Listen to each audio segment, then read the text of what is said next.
Welcome to the stream, guys. Today we're going to be turning up one of the pasta pen blanks that we made last time. So we did a few different types of blanks. Kind of quickly show these. I'm going to actually take them over to the other camera so you can get a better look as well. But we did a kind of a bottle stopper size blank, kind of gold and green.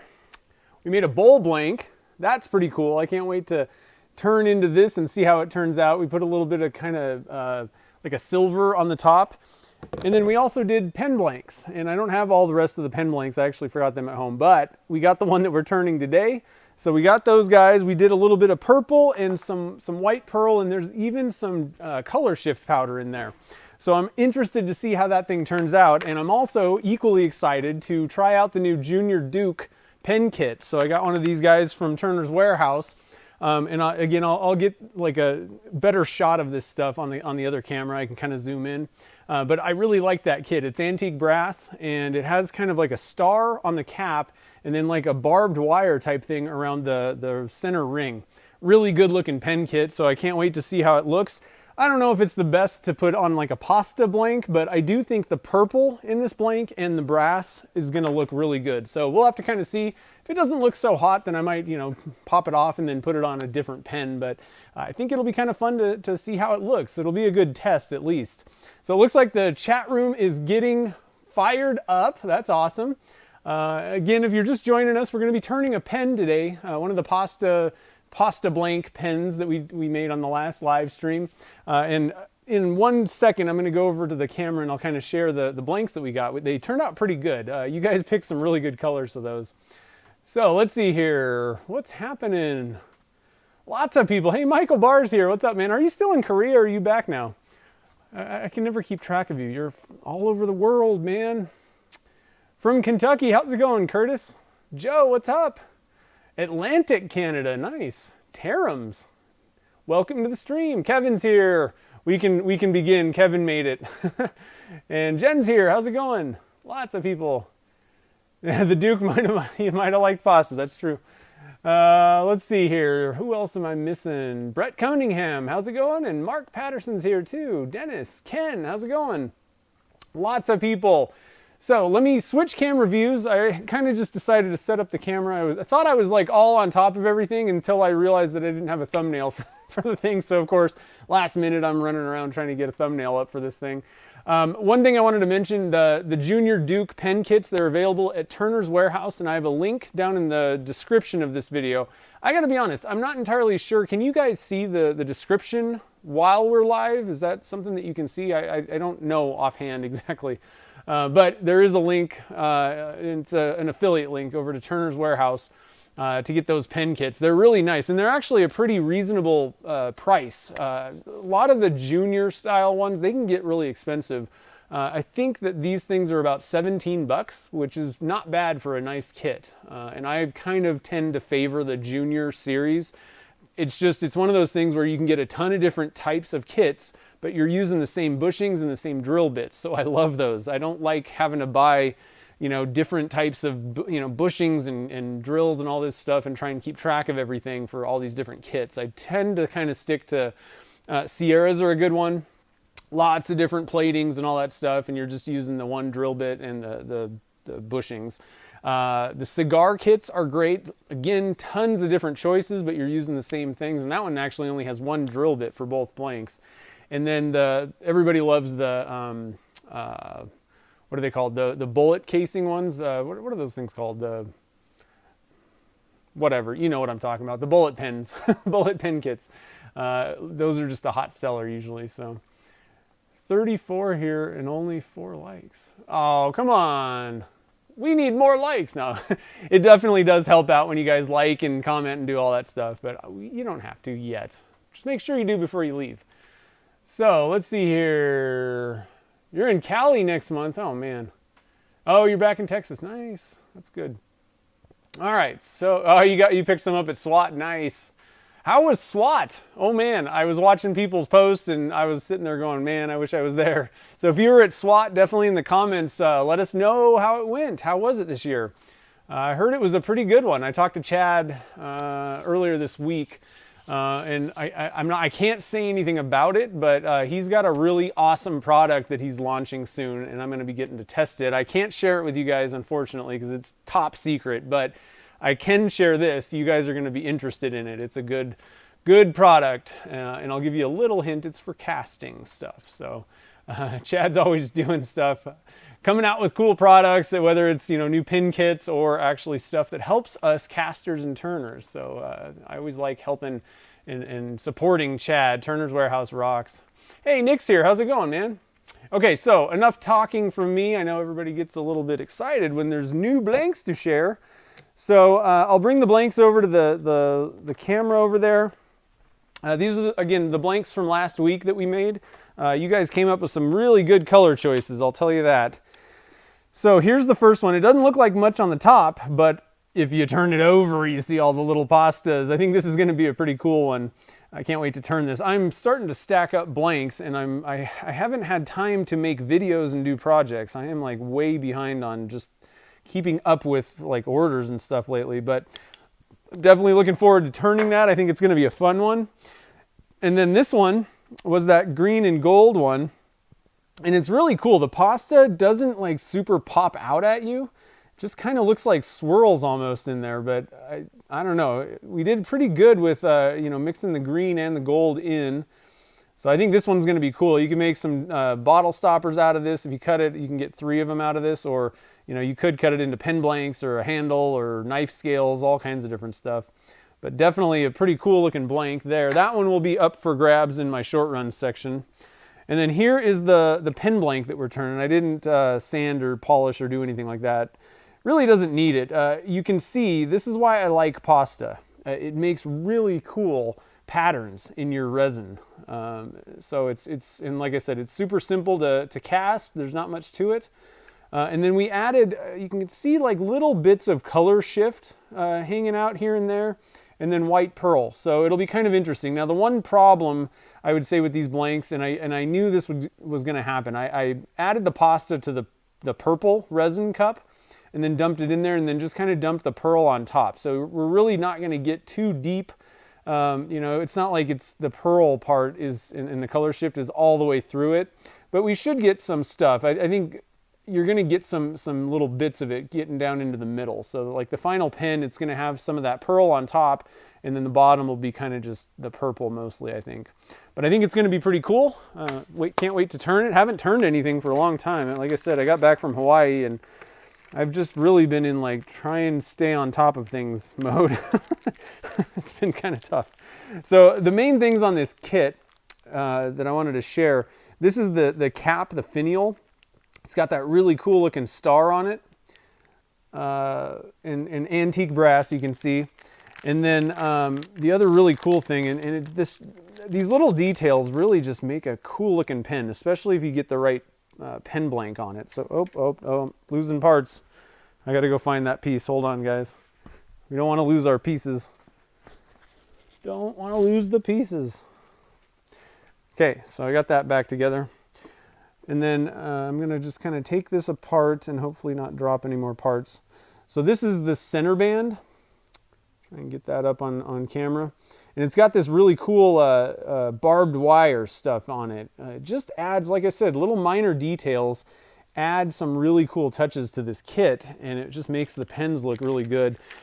When Chad originally posted about these, I don't know what kind of wood it was, but he had like this just rich walnut blank on it, just wood. And man, it almost looked like leather kind of. And with this pen kit, the colors, the antique brass and all that stuff, it was really awesome. I just kind of flipped out. So hopefully this purple will look pretty good with this kit. Like I said, I think the purple is going to look really good with the brass. I just hope that the barbed wire and that Southwest feel will work okay with the pasta. The one thing that I guess I didn't think about, one thing about the pasta patterns is it almost kind of does look like maybe a Southwest pattern.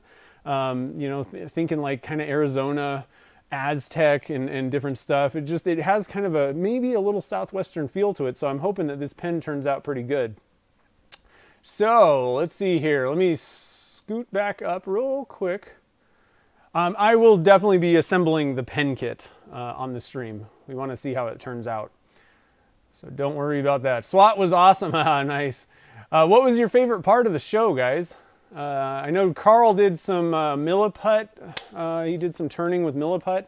And I don't exactly know what everybody did, but what was your kind of favorite part of the show? Was there any cool products that were launched or demos or anything like that that really stuck out? Definitely let me know and share with other people if I don't see it. Don't have my iPad. I traded in my old iPad for an iPad Pro, and at this point I'm not bringing my iPad Pro out. That thing's like costs as much as a computer. So I'm gonna have to kind of figure out, maybe I'll turn on my phone so I can have some comments over at the lathe. That might work. Hey, Yak's here. What's up, man? How's it going? Sweet. For anybody that's kind of new to the stream, I've kind of mentioned that that the pewter alumidust, I said that we call this Yakinum. That is Yak. For anybody that doesn't know who Yak is, he's got a YouTube channel as well. He does some turn-in. Really cool guys. That was kind of the inside joke. We call it Yakinum because he always wanted platinum color, which was that pewter. So we just started calling it Yakinum. Kind of a silly inside joke, but you kind of had to be there, but it's fun, you know. Let's see here. Doug, what's up? How's it going, man? Melbourne, nice. I hope it's a good live today. Hope you guys have fun with it. Okay, so it looks like we are good to go. Let me just, yeah, I think we're good to go now. Let's switch back to the turning view and we'll get started making some shavings on this blank. Is there any other news? One other little piece of news, I guess, that I can share with you guys. I've been doing a little bit of, I don't know, just research and different stuff into Instagram, and I've switched to a business account on Instagram, and now, you might have noticed I've been doing a lot more stories. It just seems like that was one thing that I didn't really know exactly what I was doing with them. So I didn't post them that much, but I'm starting to I forced myself to start posting more. So make sure to kind of keep up on my stories. I'll be posting stuff there.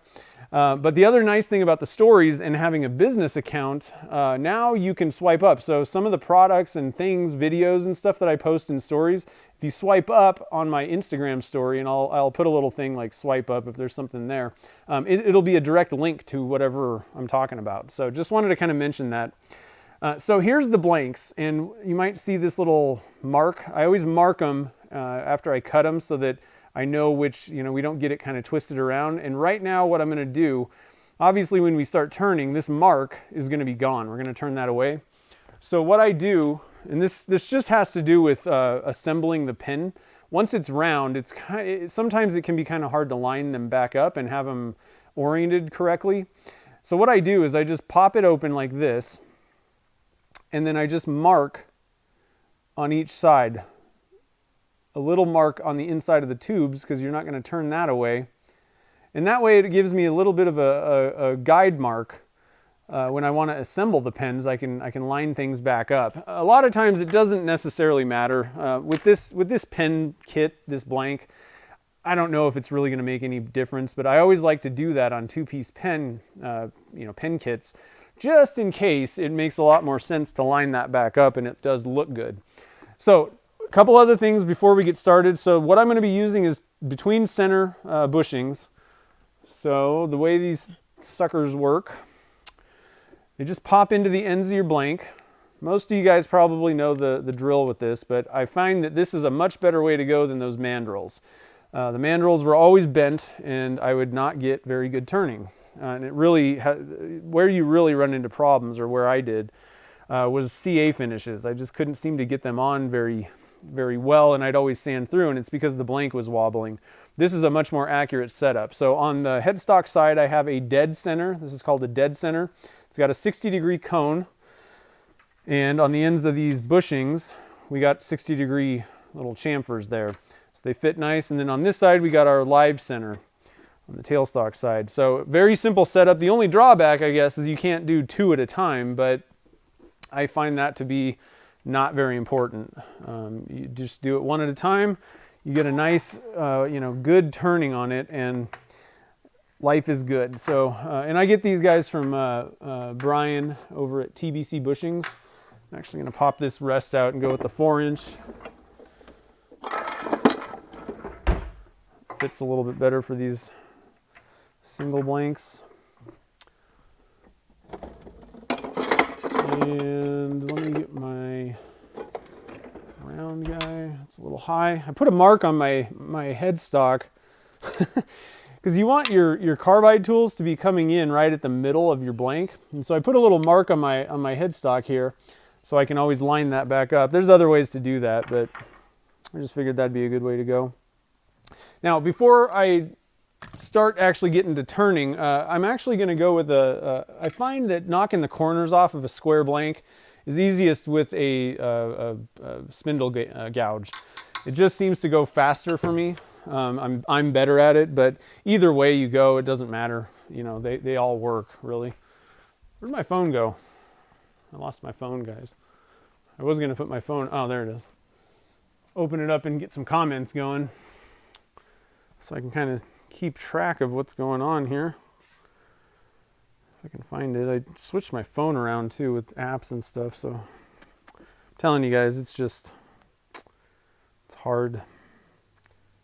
Okay, go to my channel and click on that, and there we go. Oh, we get to listen to a... I really need to pay for the premium YouTube thing. I really don't like the ads. Okay, so I can see the chat. Let's see. I guess you can't see it that way. So I'll just kind of keep that over here on the lathe, and let's get started. I'm going to turn the fan on behind me because it's kind of hot in the shop, number one, and blows the shavings away from my face. So I'm just going to go for it. Now, the pasta turns pretty well. Shouldn't have any real problems with it, I don't think. Haven't in the past. So we're just going to kind of go for it.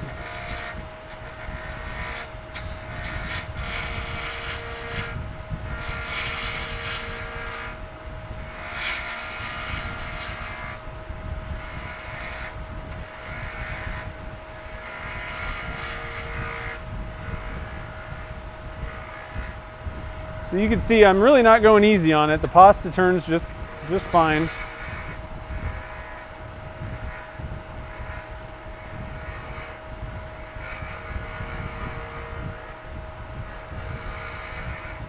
Okay, let's see what we're doing here. Like I said, I just find that you know, a cutting tool just seems to take those corners down a little easier. It just kind of slaps a carbide, you know, scraper more, whereas it just seems to cut better if you use a cutting tool. So I like to do that, but I actually like using the carbide once I get the corners knocked off. So let's get this thing centered up a little bit better so that I can zoom in and it actually works.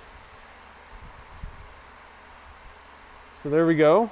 It's looking pretty good so far.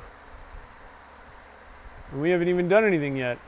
There might be a couple little pits here and there, like little minor air pocket things. That can sometimes happen if there was like an air pocket in the pasta. Easy to fill. Now the one thing about pasta is you need to put some sort of a top coat finish on it. That's the one thing. You don't want to leave it bare or just buff it or something like that. So we will be putting a CA finish on these for sure. And you could put, you know, anything as long as it's an actual top coat that'll seal off the blank and protect the pasta. You don't want moisture to get in contact with that pasta. It'll kind of swell up and you'll just have some problems. You don't want that. So we're going to switch over to the round carbide. I guess I can come in a little bit closer here. This is a negative rake. Definitely love those negative rakes.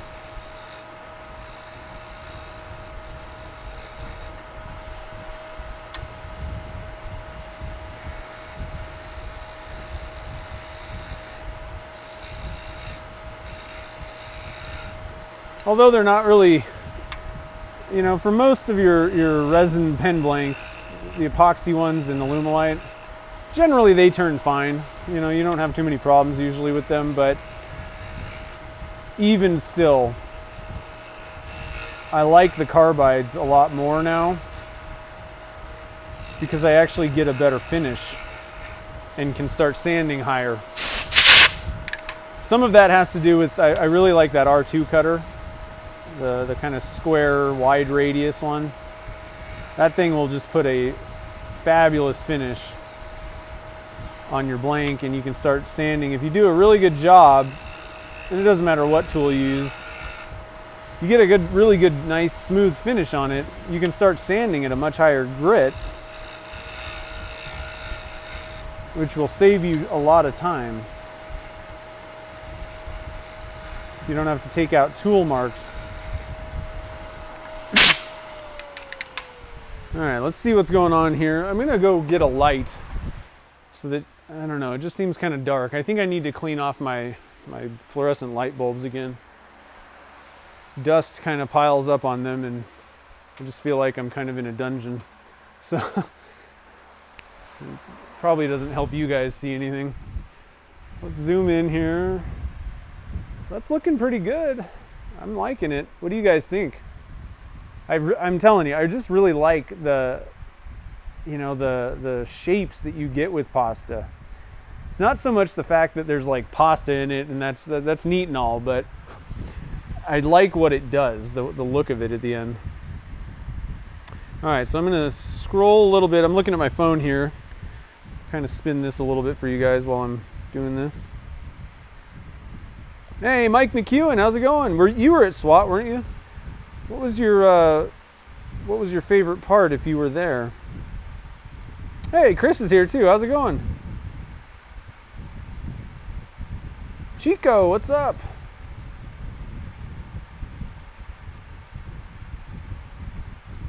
Walk on the airlines?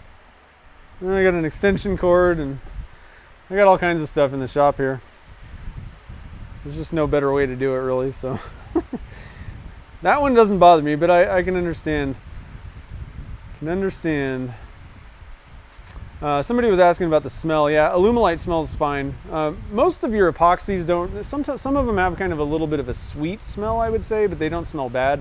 Polyester resin and acrylic acetate, those are the ones that stink. They just smell like burning. Well, the acrylic ones smell like burning plastic, and then the polyester resin ones just smell like chemical spill. So those are the ones that that usually cause people to not be very happy. So we got a couple little kind of air pockets. I think I can get that one out, turning it away, that one too.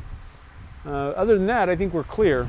So let's keep on going here.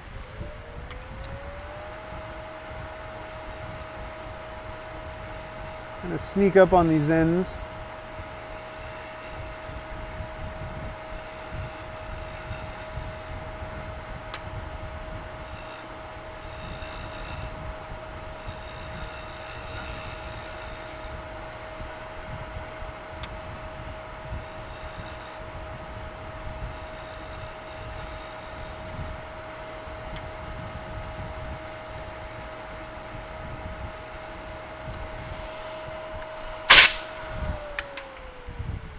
Find pin turning, there's a lot of like, take some cuts and look at it real quick kind of things. Well, that one may not come out. I might have to fill that one, but no big deal. That one's almost gone now. Still got a little bit to take off on the ends, a little bit of material kind of hanging out there.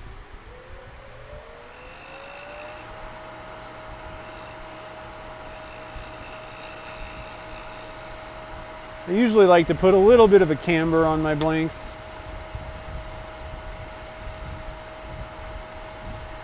It's just kind of my style.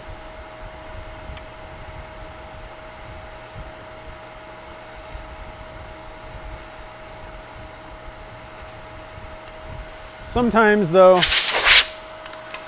specific kit maybe or a pen blank just kind of lends itself to being straight, so I'll kind of go for just a little bit of a straight one. Okay, we got this one pretty well lined up with our bushing. This side needs a little bit more taken off. Hey David, how's it going? You're good. No problem.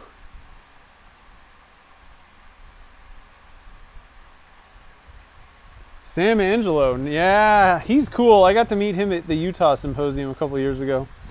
He's a great guy. If you guys don't know about his channel, he has I've learned a lot of wood turning stuff from Sam. He's got excellent stuff. With the negative rake, do you still attack at 90? Yeah, you do. You want to come in right at the middle, and that way, you're letting the cutter give you that negative rake. You don't need to tip it down. That part of the reason that these were introduced, why Easy Wood Tools came out with them, is because Carl would turn with the handle of the tool way up, and so rather than having to, and that's totally uncomfortable, but it did help. It solved the problem of chipping and grabbing. But now that we got it's got that angle on it, so you just come in. That's the beauty of these things, is regardless of what cutter you're using, it's always going to be the same motion. With the Easy Wood Tools, with any of the carbides, negative rake or standard. What's up, Art? How's it going? 84, not too bad. My shop's 82 right now.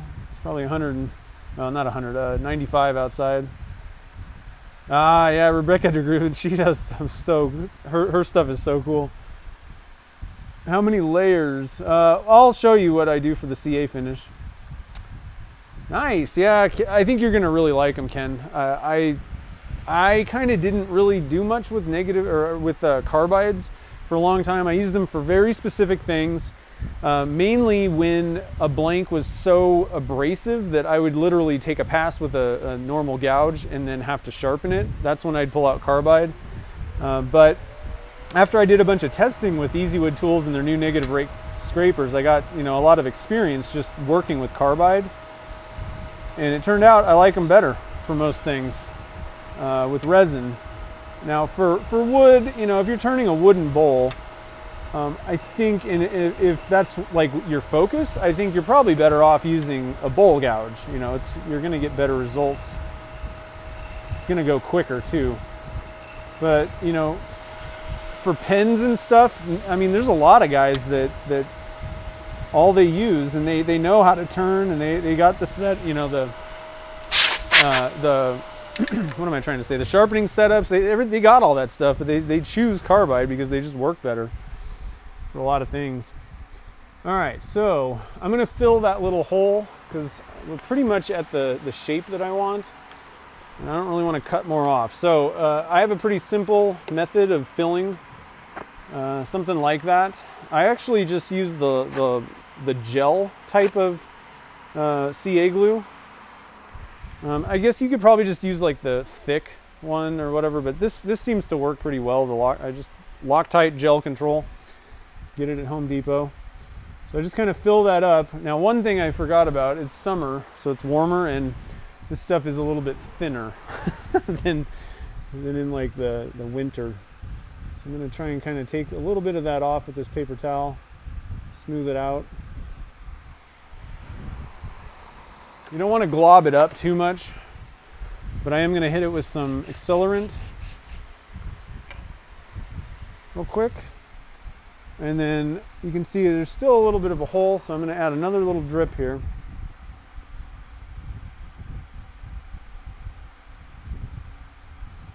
This time I probably won't need to use accelerator. It's still got some on there. I will hit it anyway, just to make sure.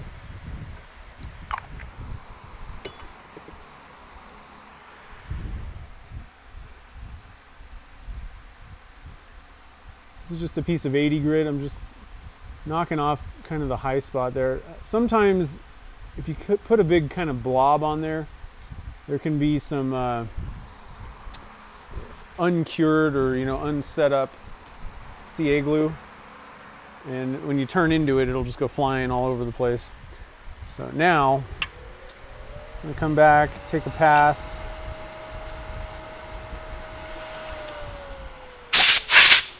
Let's see how we did.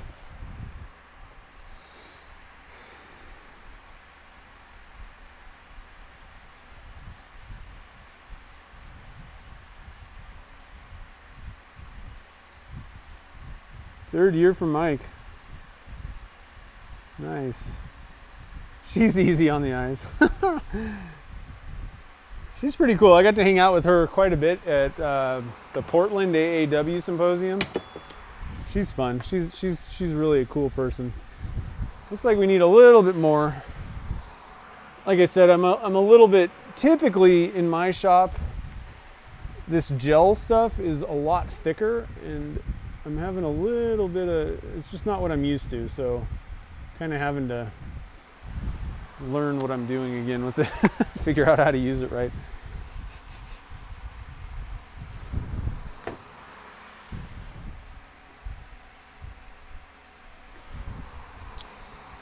Eventually, if you add enough, you'll fill it up. I think I might have kind of popped the whole thing out when I turned that. I'm gonna sand a little bit more back this time.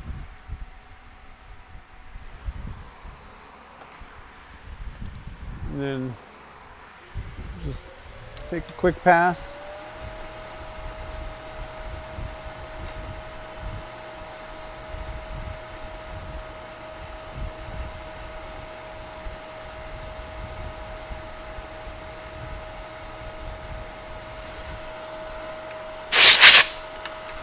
Looked like the blank was a little bit more, didn't have much symmetry going on, so I just took a little bit more off. All right, so now I think we got that filled. We're looking good. All right, so let's zoom you guys in a little bit more so you can kind of see what's happening here.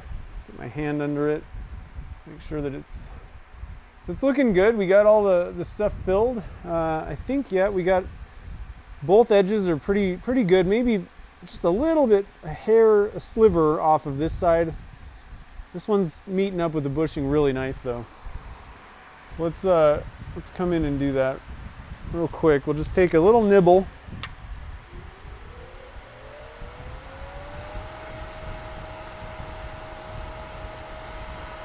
Off that side. I actually find that I can kind of trim things up a little bit easier actually with a gouge sometimes, but now we got it. I'm still kind of learning the ropes a little bit on some of these little the fine touches with carbides. Now what I'm going to do is I really like that R2 cutter. So we're going to take that and just kind of try and smooth out some of these tool marks. Like I said, it makes sanding a lot quicker because I can start at a higher grit.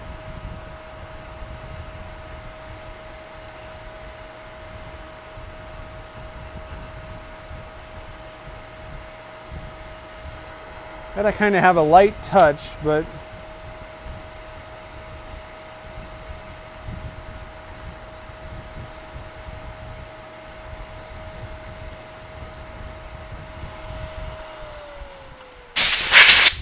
there we go. All right, so I think we're ready to start sanding this puppy. Yeah, you can see a little bit of that color shift powder now right in here. And I went with a black tube on these. You could paint the inside of the blank if you want it to be heavily, blacked out and not see anything, have less depth, I guess. I think just painting the tube would work fine on this though. Let's see, what am I doing? I got to get me some 400. Let's see if we can, I should be able to start out with 400 grit. Can always come back and take a little pass with that R2 cutter. Oh, chat's moving on. Oh man. Oh yeah, Captain Eddie was there too. That's cool.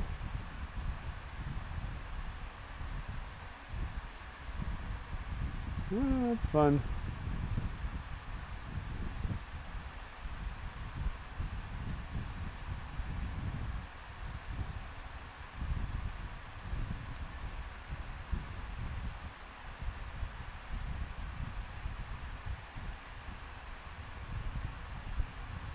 Yeah, they definitely do feed you well at that one. It's pretty good food. Some of them, like, there's like no food. I think that's how Utah was. I was kind of surprised.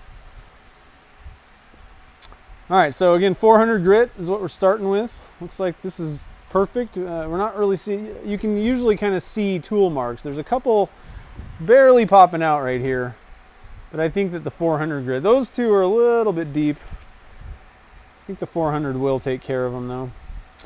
If you're having a tough time, you can either take another pass, with the tool, or drop down a grit and just, knock out. You really need to make sure that you're starting with a smooth surface, and that goes for whether you're gonna, put a finish on or if you're gonna buff it.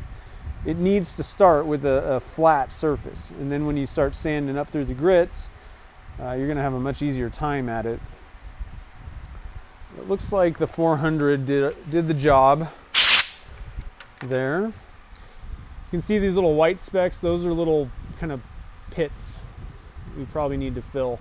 These really tiny ones, they're going to get filled when we just apply the CA finish. I think that's that other one that I saw earlier. I might actually fill that. We'll have to kind of keep an eye on it.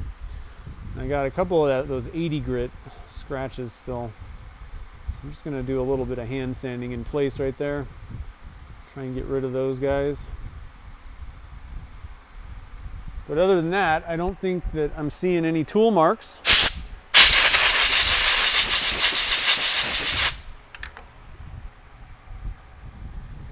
So I'm just going to sand a little bit more, just give it a couple more seconds here with the 400. I'm sanding at like 400 RPMs. That's what the speed the lathe is at. You really want to, be going slow. You don't want to introduce heat. A lot of people have kind of trouble, with resins, and a lot of the problems come from, pressing kind of hard and letting the paper load up with that plastic swarf, the stuff. And what can happen is if you kind of heat it up too much and then start basically, what's the word? I can't think of the word, but if you press in, and burnish is what ends up happening. If you got a chunk of the plastic dust, and with heat and then, pressing hard on it, you can kind of burnish scratch marks in.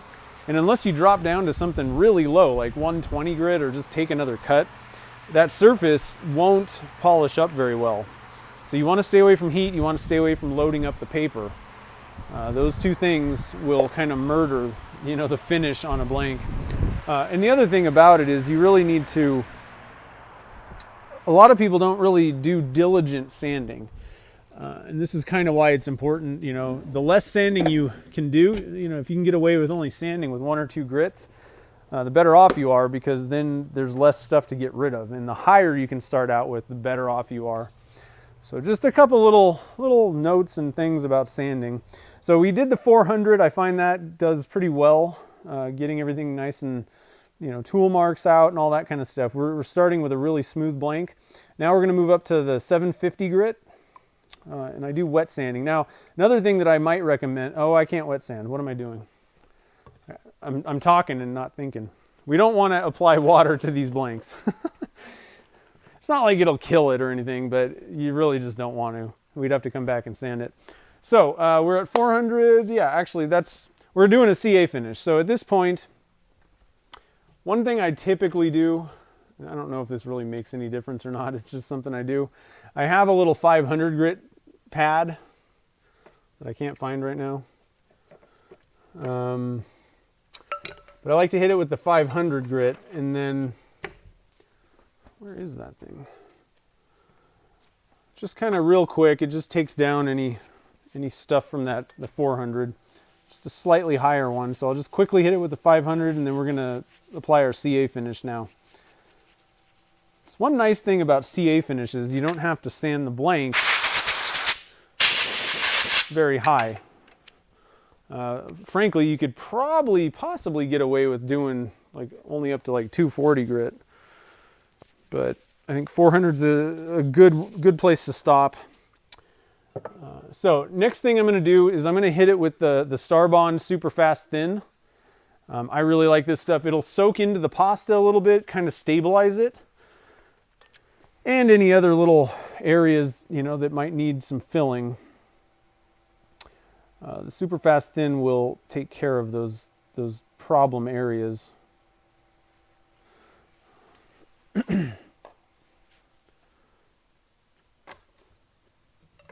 So again, if you're kind of just joining us, this has pasta in it, and we want to make sure that we're putting a top coat finish on. And I really just kind of think that CA glue is the best top coat for pens. It just goes on, you know, pretty quick, and it's really one of the hardest finishes, you know, for something like pens. It's really durable. So if you can kind of figure out, I know a lot of people have problems applying it sometimes, but if you can kind of figure out the CA finish, I think that it's the way to go for pens and many things that are kind of smaller. Yeah, I can't go to the Mid-Ohio this year either. I think I might try to get to that one next year though. I want to kind of focus on some of the pen things. So maybe that one. I've also heard that there might be something in Phoenix next year. So keep your ears peeled. Ears peeled, I guess, for that. Get a blister on your finger from sanding. Ugh. That's not good. You might be pressing a little too hard. Depends on what you're sanding, I guess, though. For pens, you shouldn't be burning yourself or getting a blister, I don't think. You might look at your technique on the sanding. Okay, so we let that kind of soak in, and this is a case where I don't want to use any accelerator. I want it to like soak into whatever it can. So we don't want it to be fast necessarily. We want it to stay thin and soak in. So we've done that step. Next, this is what I like using for finishes, for like the actual finish, is the Mercury Thin Flex. I find that it just works the best for me. So, and I'm just going to put a little dab on there. And you don't want to stay on there, on that blank too long. Just give it a couple swipes, let's say. And the key with a CA finish is you really want to just get it on there as smooth as you can. That's the key. If you end up with a bunch of ridges in there, you're just going to sand most of what you put on off. So if you can get it on there fairly smooth, then you don't even need to put that many coats on because you're not going to end up sanding all of it off. So I'm going to let that one kind of just set up on its own, and then from after that, I'm going to go with the accelerator after each one, and it'll go real fast. No, I don't use CA bushings. There are some cases where I would highly recommend you use non-stick bushings, but I don't put on enough CA finish for them to really stick that much. If you are wearing like a glove on your finger, or some people do like the baggy thing, and you're just dumping it on there and spreading that around, you're going to end up gluing your tube to the, you're going to glue the blank to the bushings. And that's because it's not like that, your finger's not absorbing anything, but if you're using a paper towel, it's absorbing quite a bit of that CA. And so I don't really end up putting a ton of it on the bushings. I'm putting on very thin coats, and so I don't run into that problem. But if you're putting like a really thick layer of it on, I'm using a pretty thin material here, and I do about 8 coats with it. But if you're putting something really thick on, then, and spreading it around, then you will have problems where your blank gets stuck to the bushings. So you might want to get, they have like the conical ones, and I've even seen like Delrin bushings that look like these. My biggest problem is the way that I apply this, the cone things get in the way and I can't get the finish on smooth. So I don't like using them. And like I said, I don't have problems with them sticking. Yeah, I like to live on the edge. I mean, they kind of sort of stick, but all you got to do is just kind of tap it on something hard and they just pop off for me. All right, so we're good to go. Let's start applying our coats. Here's number 2, and I'm counting by number of coats of this, the Mercury. Number 2, and then I'm going to hit it with let's see if we can zoom out so you can actually see. Hitting it with the accelerator. I think I'm going to move the camera so you can kind of see a little bit more of what I'm really doing here. Took me quite a while to figure out the CA finish, so I don't I would never say like, oh, it's easy, you know. That's not the case. It does take a little bit of time, I think, to get your, like, the feel of it, but I think it's something worth, you know, if you're really gonna turn pens, I think it's something that you really should invest some time into, because once you figure it out, it's generally pretty simple at that point, and it's by far one of the fastest ways to go.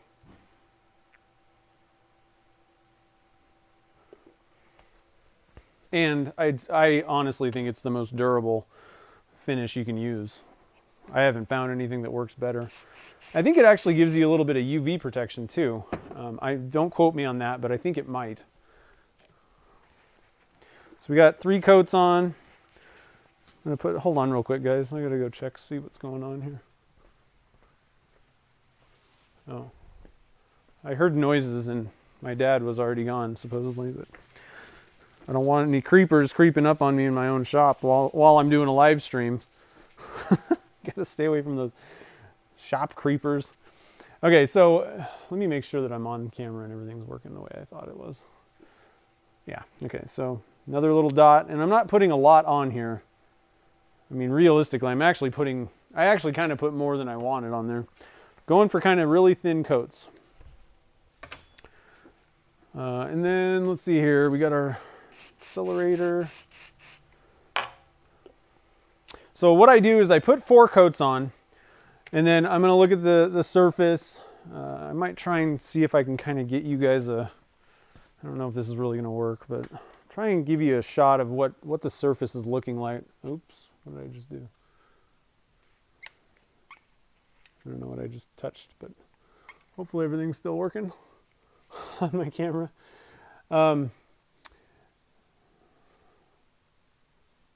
Focus. There we go. Look at that. See if you guys can kind of see that surface. Not very many ridges. There's a little bit, but not too much. And so what I do is I'll put 4 coats on real quick, and then I'm actually going to kind of sand that smooth so that I'm not just building up layers. You know, there are a few little ridges here. They're pretty short ridges, but there are some. So 4 coats, so I put half of it on, and then I kind of sand back the ridges really quick. And this is where you might really be able to see like what that surface looks like in the ridges. So I really didn't sand a whole lot right there. See how you can see the shiny spots? Those are low spots. So it's not going on dead smooth, but I mean really these are pretty low, you know, ridges. It's going on pretty smooth.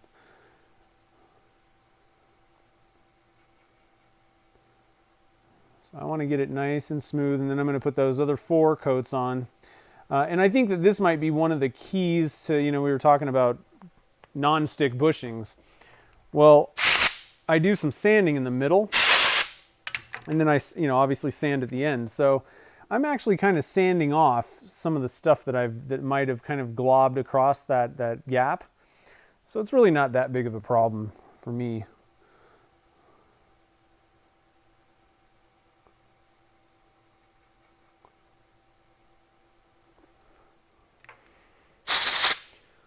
One thing I'm not sure about, so I get my bushings from Brian over at tbcbushings.com. That's where these guys were from. I think he probably does Delrin bushings. It's one thing I don't know for sure because I generally don't use them. You can get the non-stick bushings. I'm pretty sure Turner's Warehouse has them. You know, most of your like pen turning supply places will have them. But if you want ones that are the exact size, Brian might turn those. He has like a metal lathe and he does like, you know, exacting work type stuff. He can probably turn Delrin ones to the right size if you wanted non-stick exactly like these.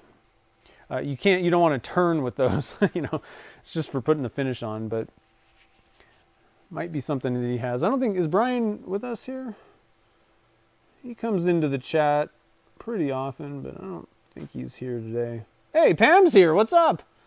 Oh, man.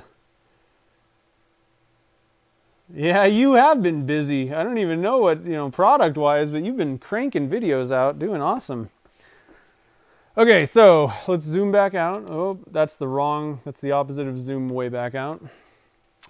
Let me see here. Yeah, you guys can kind of see what's going on that view. All right, so 4 more. And I'm putting a little bit of pressure on there. There's a little bit, moderate pressure being applied to the blank when I apply each coat. And that, again, it's hard to really explain. There's a lot of you just got to keep doing it until you've kind of get the muscle memory. But with enough practice, you'll figure out how much pressure, how fast, how many passes, all that kind of stuff. And a lot of times it'll depend on which thickness or brand you're using. I think that's why there's a lot of different methods out there for CA finishes. I mean, if you go search YouTube for pen CA finish, there's probably 500 videos out there, and they're all kind of slightly different. And it's just because everybody's kind of doing things slightly different, using slightly different products. So it's kind of like if anybody's into if you do regular woodworking, and one of the big things was sharpening plane irons and chisels. That's kind of something that you need to know how to do. And there are a ton of different tools to sharpen and ways and all this stuff, and I tried all of them, and really only one of them I got really good results with. So it's kind of the same thing. This thing's looking pretty sweet. Gotta be honest, guys. I don't even know how many coats of CA I got. I think that was 2. I think this is 3. If I put 9 on, whatever. It's not a big deal.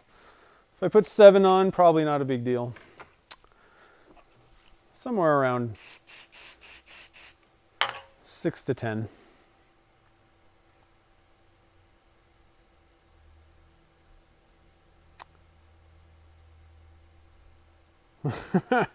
Yeah, Doug's coming in. He's sneaking up on me. Sneaking up in the shade. It was my dad, actually. I just use the spray. This is the aerosol. I have some pump ones. I've tried the Starbond one. The problem is these pump things, it always just leaks and dribbles all over the place for me. I don't know if it's me or what, but I find the aerosols work better. Now, I really do like the Mercury accelerator. That's one where I'm pretty specific. And same with this. For doing pen finishes, Thin Flex from Mercury is my favorite. And I've tried quite a few different ones, and this one is the one I always go back to. Because I get the best results with it for some reason. I also have been using it for quite a while, so,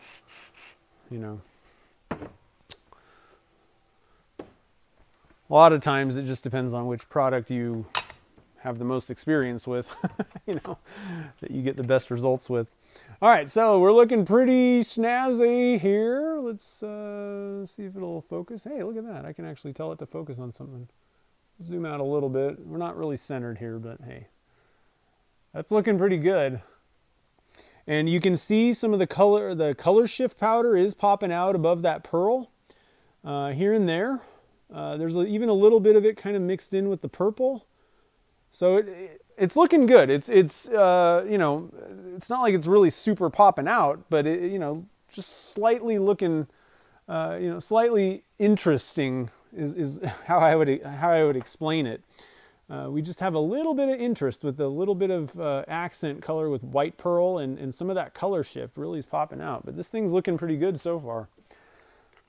Pretty happy with it. All right, so I'm going to go back to 400 grit. We got all of our finish on now. So we'll go back to 400 grit. How far out am I zoomed?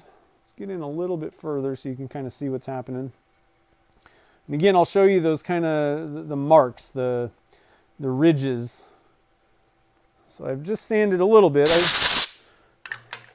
Not too much, but you can see there's really not much low spots. So if you can get it on real smooth, then you're not going to sand off a bunch of it and have to redo it basically at that point. If you sand too much off, and this was the problem that I was having when I first started out, and I mentioned the TBC bushings. Because my lathe, well, there was a few problems going on, but I had a shopsmith is what I was turning on, and it wasn't like fabulous. And then I had a mandrel that was wobbling. And even on my Comet, with a mandrel, the blank would be kind of moving, very slightly, but it would be moving. And I would find that I would burn through when I was sanding CA finishes, like in one little spot. And that was because it wasn't running true. So I was literally getting one area more. So if that's something that you're running into, I would highly recommend definitely, try the between center bushings and see if your CA finishes go on smoother. I think you'll find that it makes your life a little bit easier. Especially if you're doing it kind of the way that I do it here. All right, so we got all of the low spots pretty much taken care of. The one thing, there's like a couple minor ones, and this is, again, I'll go back to that 500, and this is a softer one. This will take care of all of anything else that's slightly low.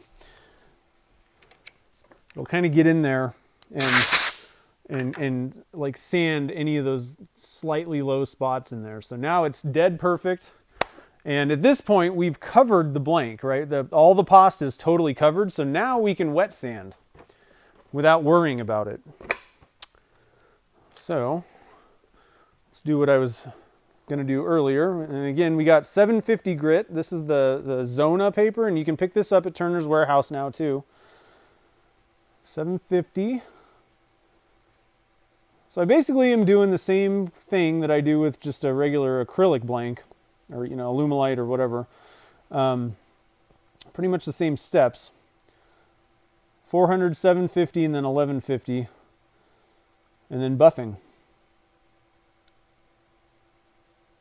You don't need to, generally you don't need to really sand that much. The CA finishes, and you don't want to be like pressing real hard and doing all that. So I'm going to take a little paper towel here and dry it off and see. I'm going to look at using a kind of a raking light, which I usually use this one, my big kind of thing, and I'm going to do that right now because it's just the best way for me to see what's going on, and just make sure that the scratch marks look like 750 grit mostly. Looks like I can maybe give it a couple more seconds here of 750. A couple little areas that might be still the 400.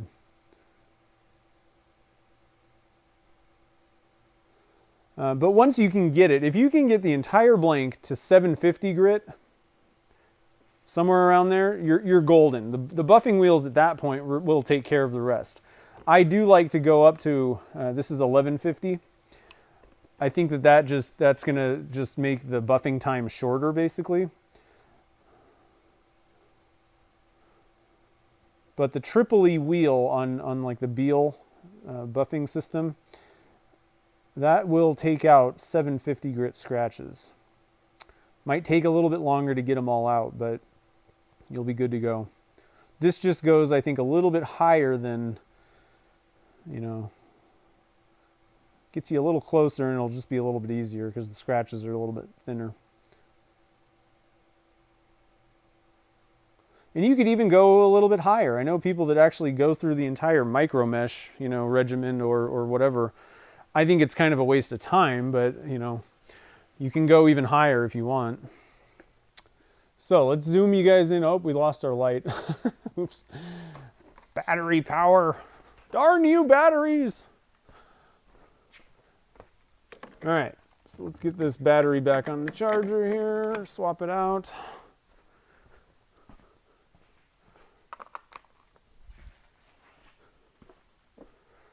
There we go.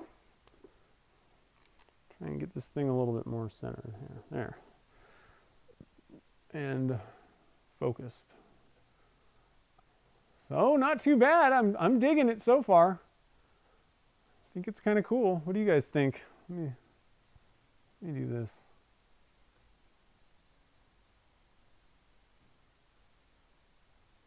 Not too shabby. All right, so let's see here. I'm missing a lot of the chat. Wow, I missed a lot. Sorry, I can't keep up. The beard, what's up? Let's see here. Thanks, DIY. Or should I call you Mr. Dark Matter? Cool. All right, so at this point, what I'm going to do is just pop this guy off the lathe, and we're going to switch to the other blank. Now, before I do anything, I'm going to leave it like that. I'll show you how I deal with the bushings, because they are kind of slightly stuck. But I'll show you my little trick on how I get the bushings separated with the CA finishes like that. So let's switch to this is the main pen body. Whoop. Zoom back out. I'm doing terrible with the camera thing today. Here's the main pen body blank. I got to make sure that I put the right bushing in the right place. So for the junior kits, the slightly larger one is going to go. This is what's going to connect with the cap. So the slightly larger one of these two is what you want. Smaller bushing is going to be the tail or the end piece.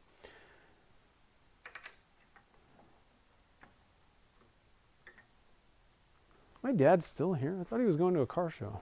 What's going on?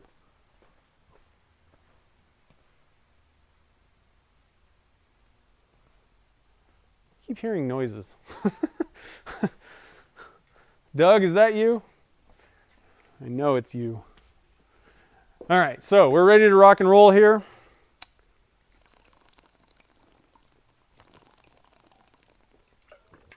Get a quick drink. And double check the messages. Nice. Okay. Don't think I'm missing anything. So we're going to go back to, again, I'm going to knock the edges down, the corners. On square blanks, I like using a gouge to knock off corners. And then I'm going to switch to the carbide. It's just kind of the way that I like to do things. It's faster for me. I get better results that way.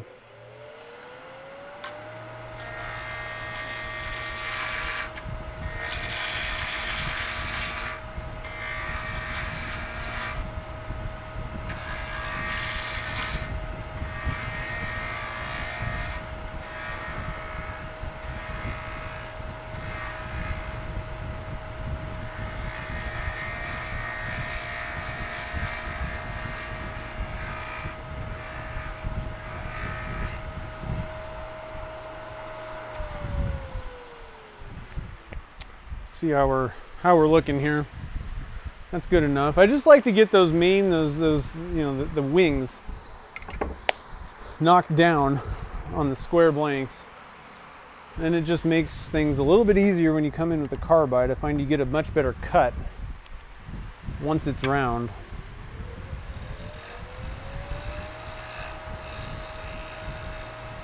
It's less noisy too.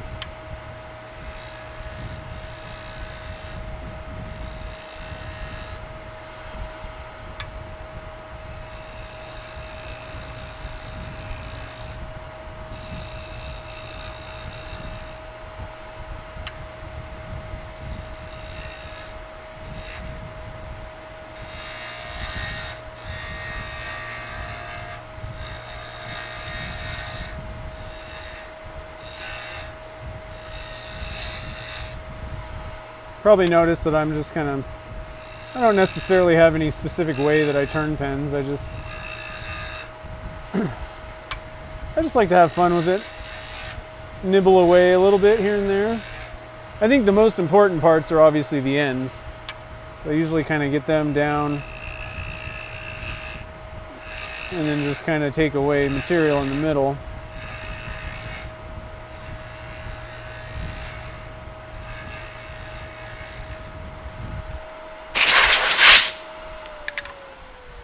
So we're starting to take shape a little bit here. Got a few little pocket things there. Other than that, it's looking good though. And that might actually be turned away. Let's see if we can get in a little bit closer here.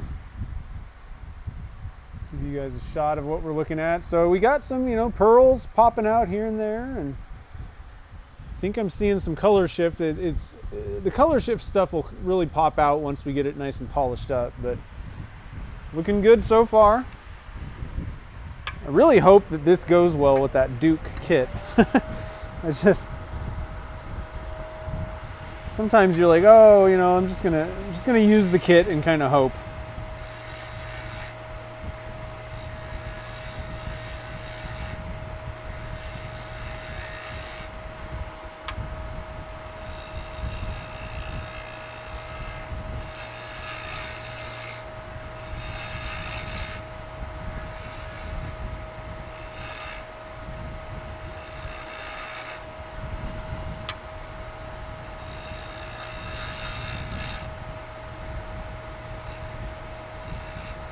And if it really doesn't look good, you can always disassemble it and use the kit on another blank.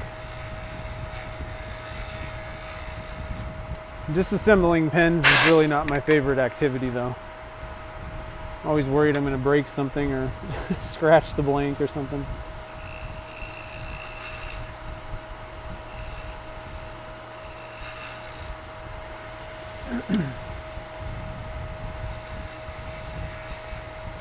One little note, I usually use this light when I'm turning, and it makes my life a lot easier, but obviously you can see it totally blows it out on the camera. So I recommend getting as much light as you can on your blank, because it's going to make the turning go a lot easier. You're going to see exactly what you need to see while you're turning it, you know, what's going on with it.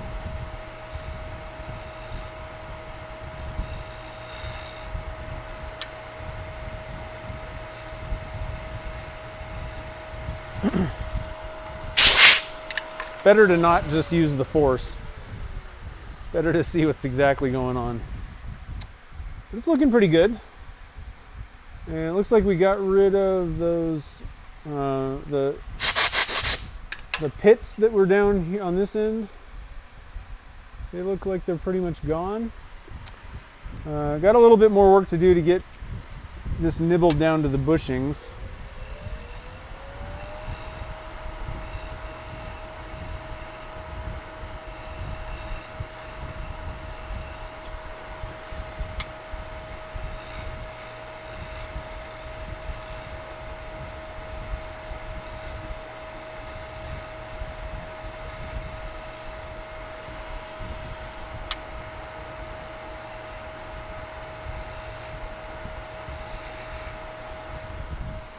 I'm going to switch to the R2 cutter.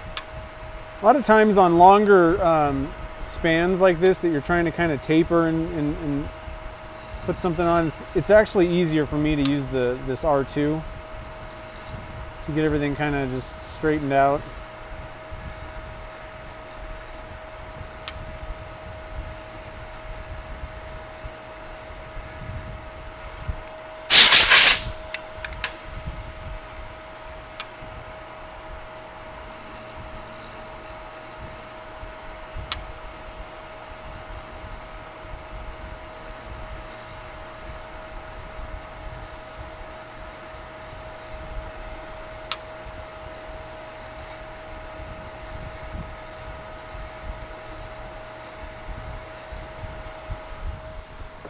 All right.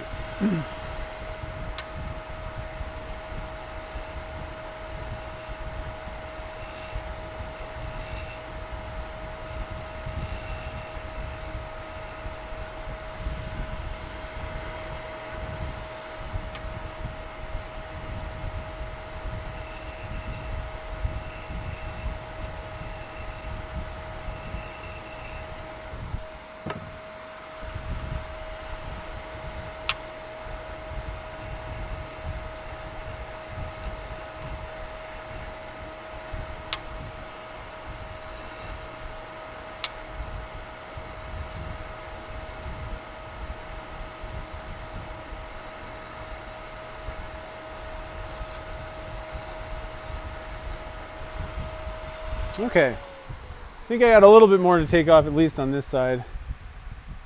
That one's close, but probably take a little bit off on that side. This one definitely needs some material taken off, but it's looking pretty good so far. We got everything pretty well the shape that I want it. Pretty close anyway, you know.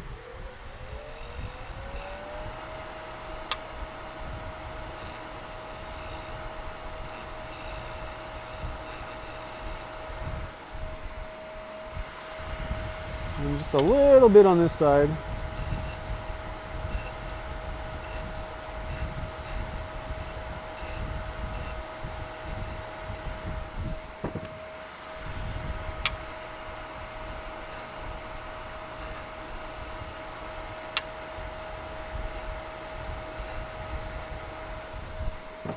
All right.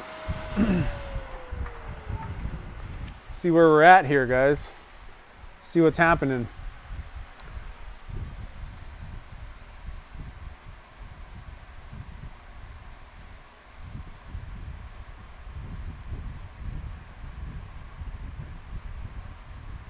Yeah, I don't know. I think with the antique brass, I think this thing's gonna look pretty cool.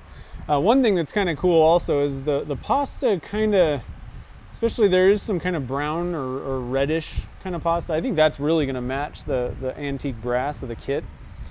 So I got high hopes for this thing. I think it's gonna look pretty cool. Let's see what's happening in the chat room. I'm trying to keep up, but man, you guys, whew. Can I use a wood lathe for resin casting? For turning resin blanks? Sure can. Some people use metal lathes. You could use one. Either way, you know, doesn't really matter which way you go, but metal lathes, a lot of the ring makers use metal lathes. Some of the kitless pen folks will use a metal lathe. And that's just mainly because they're more like pinpoint accurate. You know, the way that they operate just tend to work better for very precise things like that. But for anything that doesn't need that kind of machinist precision, then you can just use a regular wood turning machine. I'm going to switch, I'm going to get a new piece of this 400 grit. I think that one was already kind of on its way out.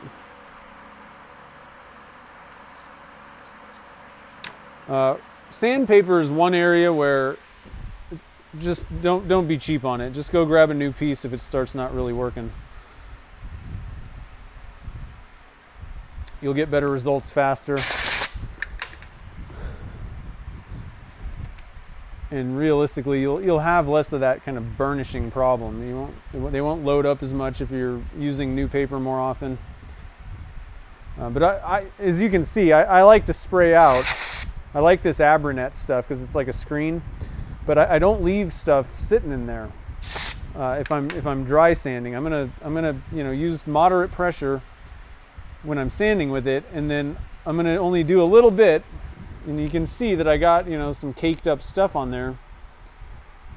Most of it'll come right out if I flick it, but there is a little residue. You might see some residue in there, and so I like to come and blow it off so that there's really nothing on there. So I'm always using clean paper. I mean, you can even wipe off the blank if you want, but you don't want that stuff loading up when you're sanding. It's just not.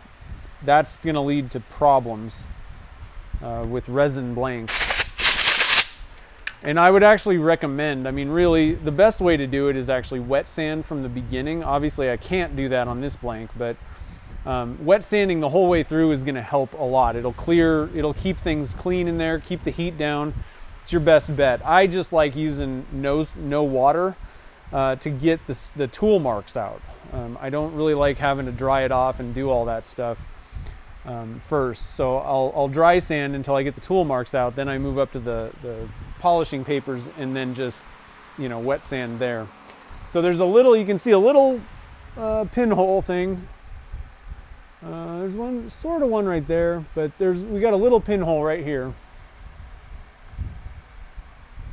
See that guy? So we're gonna fill that because I don't like him. I don't want no pinholes.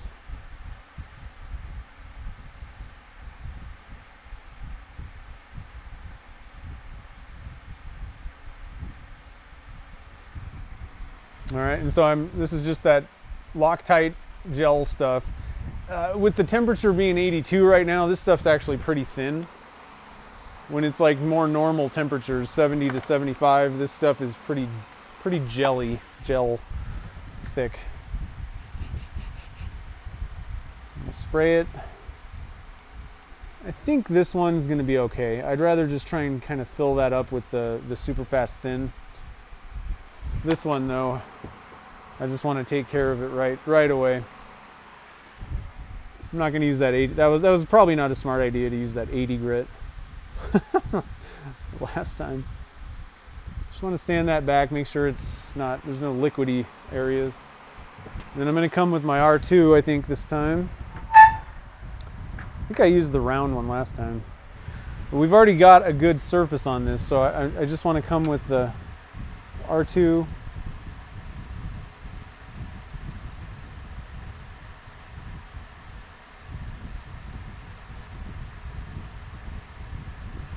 Just kind of knock that down a little bit. Could have gone fat, higher speed there, but in fact, I think I'm just going to come back with, we're going to speed it up and do it normal.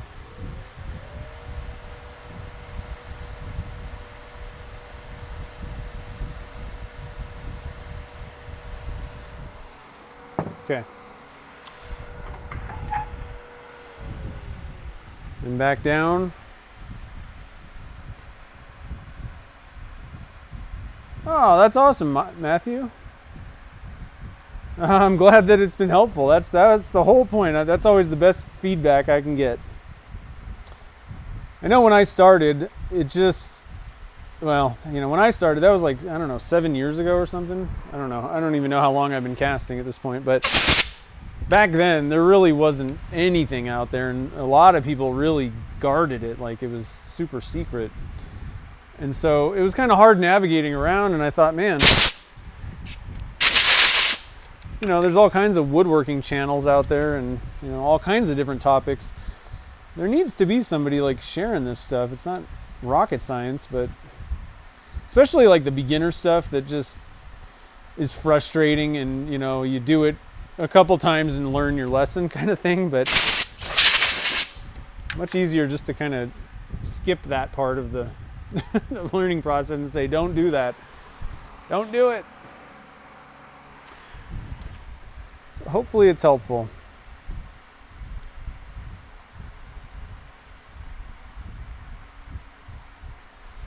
All right.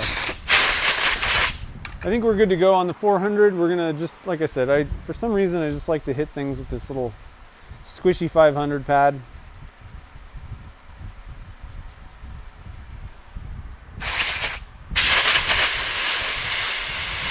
And I want to make sure that I'm blowing off, I want to get any sanding dust. There were a couple tiny little pits.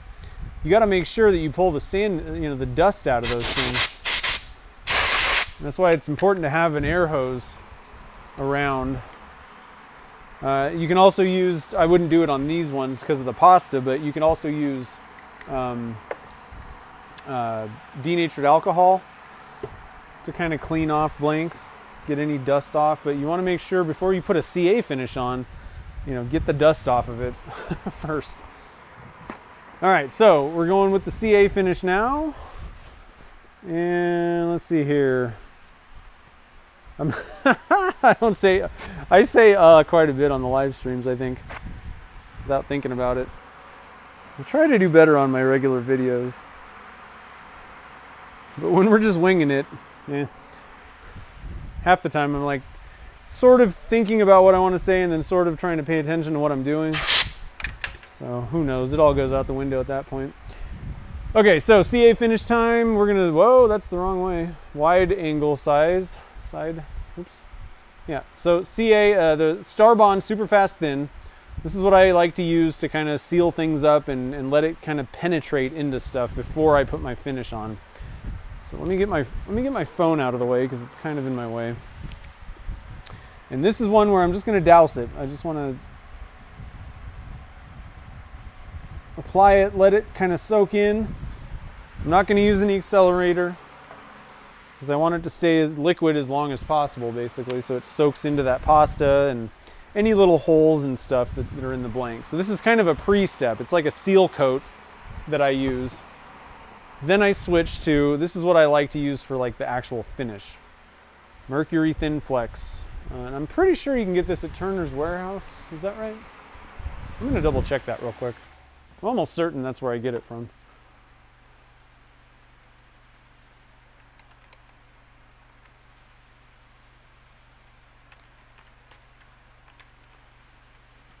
Yeah. Okay. I don't know why I was questioning that. Turner's Warehouse is where I get that stuff, and the accelerator, all that stuff. It's been a while since I bought it. That's why I was like, I think I get it there. Okay, so we got that kind of just sealed up. I'm gonna kind of switch the camera view maybe. Let's see here. Yeah. So you can kind of see what I'm doing for the CA. Like I said, I don't even have a video on how I do a CA finish because a lot of times, well, for a long time, it kind of changed. Like I was still kind of figuring it out. And so I don't even have one myself, but you know, you can kind of see what I'm doing. I would say that my technique at this point is pretty much, this is what I do every time for pens. But I might have to make a video one of these days. But for you guys, you're watching live, so you can kind of see what I'm doing. All right, so we got everything going here. We're just gonna add a little drip.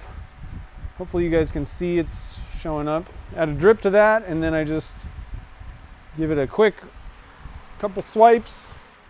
You don't want to stay on the blank too long. You don't want to be doing that because one, it could set up on you, and that's the biggest problem with this stuff. CA glue sets up fast, so if you're messing around with it, you can get it stuck to your applicator. But you know, just try to get it on as smooth as possible. Get off, and then you're good to go. So on the first coat, I generally like to let it just kind of, with this stuff, I like to let it just set up on its own. Especially it's 82. I mean, it's not going to take that long. 15 seconds or so maybe. But from here on out, I'm going to use the accelerator. And I just double check to make sure everything's dry, it's not sticky anymore. And then you just keep on going. So we're going to put on 4 coats. That was number 1. We're going to put 3 more. I'm going to stop. I'm going to sand off any ridges and flatten everything out, then put 4 more of these on. So that's the plan anyway.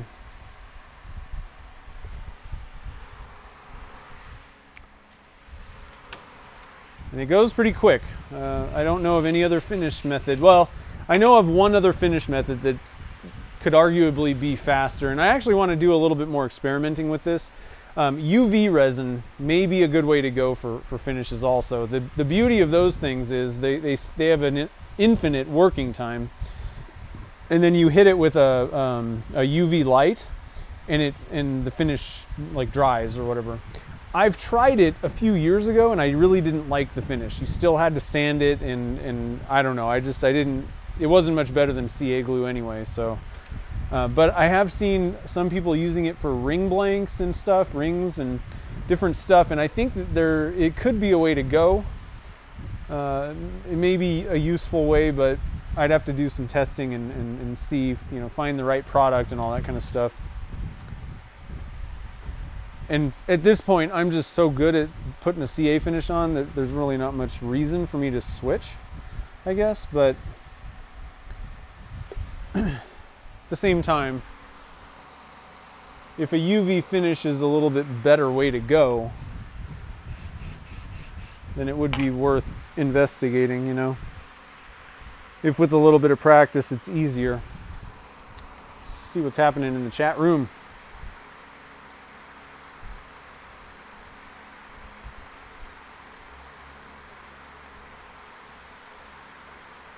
We're pretty brave. Well, I don't know. The first few videos are kind of weird. I think most people would agree with this. Eventually you get used to just, you don't really look at it like, oh, I'm on camera, or I don't know. You're just, maybe it depends on what space you're in, but at least with like the maker space, you know, DIY stuff, woodworking, wood turning, resin casting. I mean, the people that are in that area, the other YouTubers as well as like most of the people watching, are just totally down to earth, cool people anyway. So, you know, you can just kind of act like you're hanging out with friends, you know, when you're doing videos or this, you know, the live stream, and it's really not that big of a deal. It's pretty fun, actually. I do have a Patreon page. Something that I need to work a little bit better at, but I do have one. I think I put accelerator on. I don't know. I was talking and thinking. Here we go. I'm actually gonna wipe some of that off. Okay, so we need one more coat of this.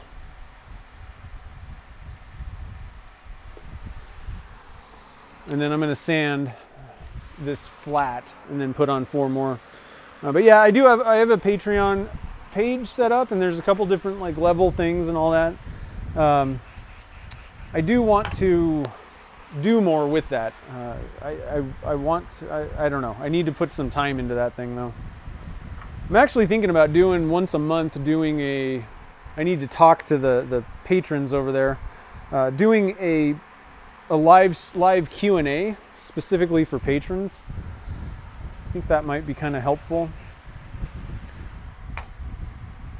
because I get a lot of questions in email and, you know, videos and all different places, and I think that if, you know, the people that are directly supporting the show, I think that they should get like direct help if they want it. So I'm going to check and see if that might be something those folks would be interested in. But anyway, that's enough about Patreon. It's over there, patreon.com/nvwoodworks, if you want to help support the show. I think there might even be a link if you click in the, what are they called? The cards of this video. There should be a link in there too, actually. Okay, let's get back to focusing here on this pen. So we're gonna go back to our 400 grit. I'm gonna zoom in just a little bit so you can kind of, oh, it's not centered. Dang it. Thought I did that. Thought I got it centered. I didn't. Oh, I know why. I kind of wanted it a little bit low, so you could see the application of the CA. It was purposeful.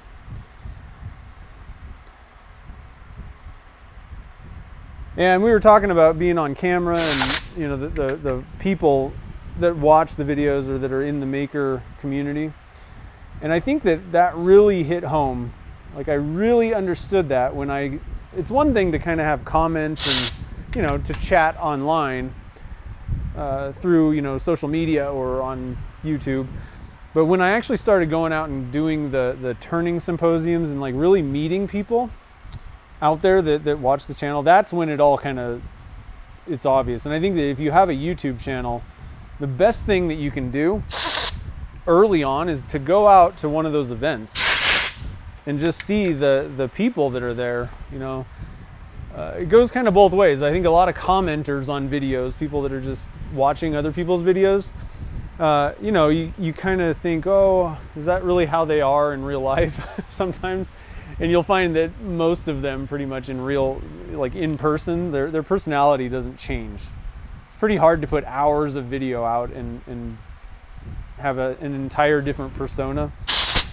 But you also find it the other way. You know, if you're the creator, the people that are commenting, you know, it's not like they're different or anything. So it's kind of interesting how the internet works, and how many really cool people watch this stuff and support us.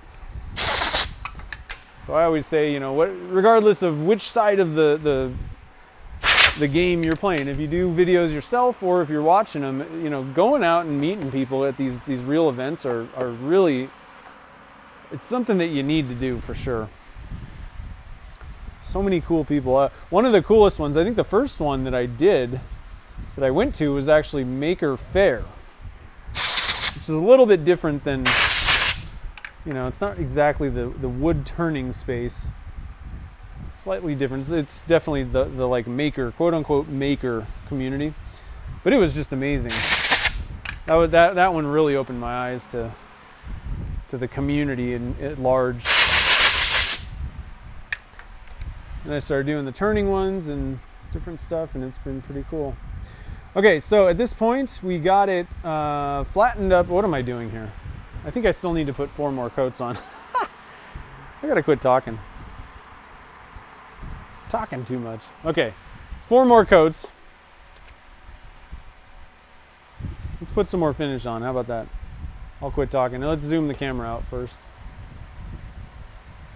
so you guys can see what's happening. 4 more coats. It's getting ahead of myself. Might be able to get away with 4 coats only, but what ends up happening is, you know, I just sanded quite a bit back, So it's pretty thin at that point.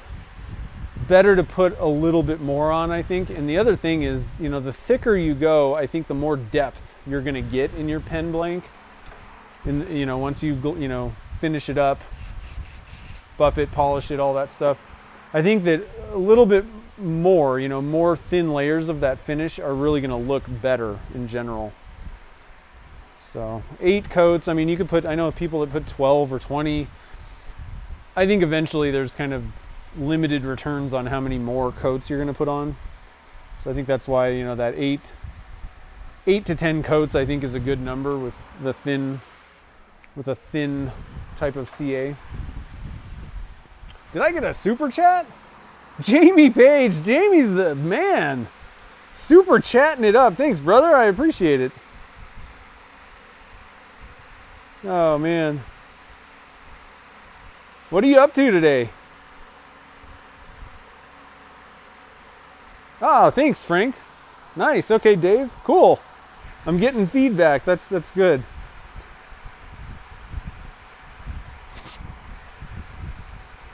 I've been meaning to send out a mass message to all the patrons and kind of say, hey, thinking about this.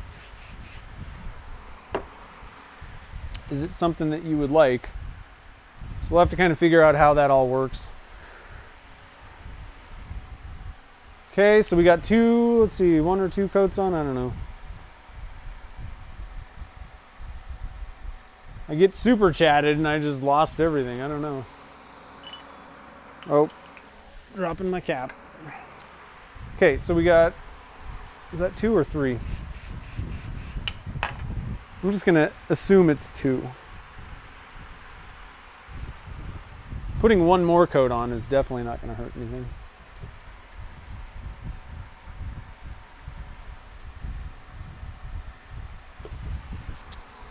And once we get this all finished up,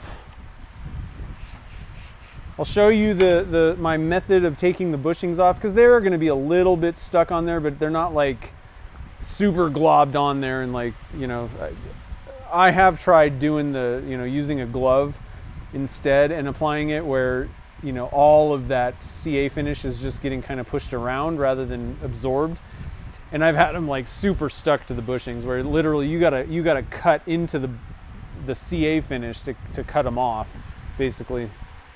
That is no fun. So if you're applying with a glove, I would highly recommend looking into the what are they called? The non-stick bushings. I think that's a better way to go.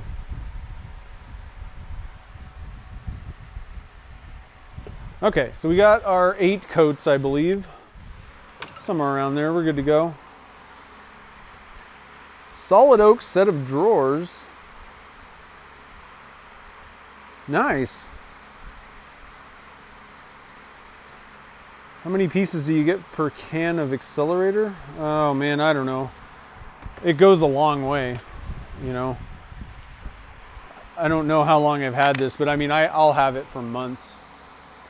I don't turn that many pens though, so I guess and put CA finishes on a lot of different pens. So I'm not, you know, I don't really know. It's kind of an intermittent thing for me. I don't really keep track because a lot of times it's either I'm just, you know, turning a pen for a video, or I do a lot of the pens that I end up turning are actually just like testing for blanks. So I'm really not, you know, I'm not really worried that much about it, not thinking about it. I don't know. So I couldn't even put a number on it. I think the cans are like $10 or something like that though. So it's not like it's really expensive for the accelerator. Now you don't even have to use accelerator either. I guess that's something I should mention. So this speeds it up and it makes sure that, you know, it's hardened before I put another coat on. But if you just let it sit for a minute, like literally 1 minute, I mean, you're pretty much guaranteed that it's going to be dry. I don't know if it says, I don't know what the actual set time is for this specific one, but you know, you can look that up when you're buying it. I mean, it should be like a 15 to maybe 30 seconds at the most just leaving it alone, not using accelerator. So you don't have to pay for accelerator either. It's just something that makes things a little bit faster for me, I think. That's why I use it. So I still got a few little marks here and there. So I'm gonna keep going. I was kind of halfway paying attention to that. So I didn't really get the finish on super smooth this time. So I'm just gonna give it a little bit more. Oh, dropped my sandpaper, but that's pretty good. Now I'm gonna come with that piece of 500.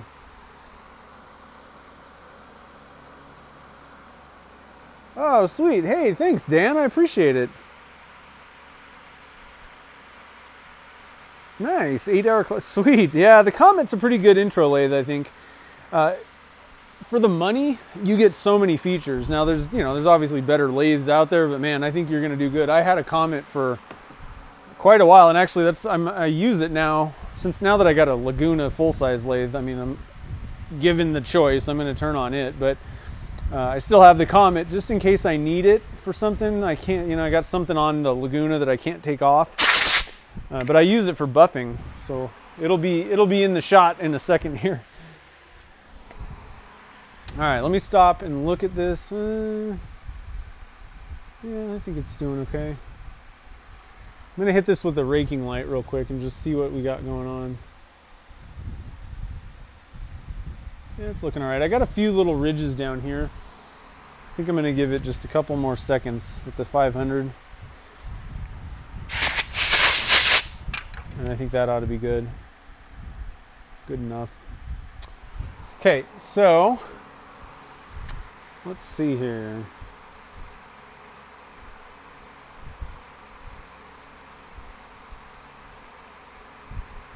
Nice, 8-hour. So who are you taking the class with? Is it at like a local, like a Woodcraft or something like that, or?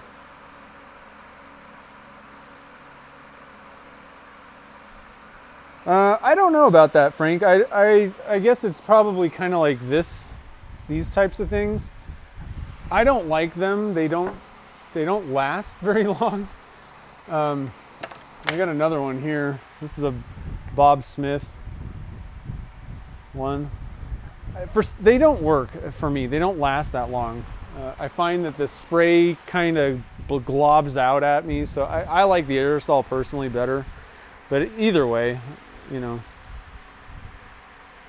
how do I make the dark side blanks? That's something that's not going to be on a video. Sorry. I share most things. That's not one that I want to share. Which is harder, the resin cut? Well, for me, I think the turning is probably a little harder, honestly. At this point, I'm pretty good with pens. I can knock a pen out, no problem. I don't really have to think too much, but typically for me, why did I close that? Typically for me, the casting is a little easier. I do it more. Okay, so we're gonna wet sand now. So we got our finish on, and the reason that we wanted to put a finish on that is because there's pasta underneath, like in the blank.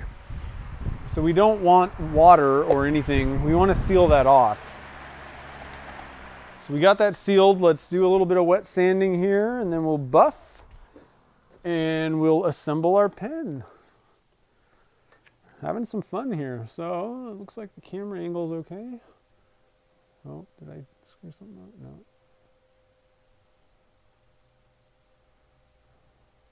Okay, so this is 750 grit.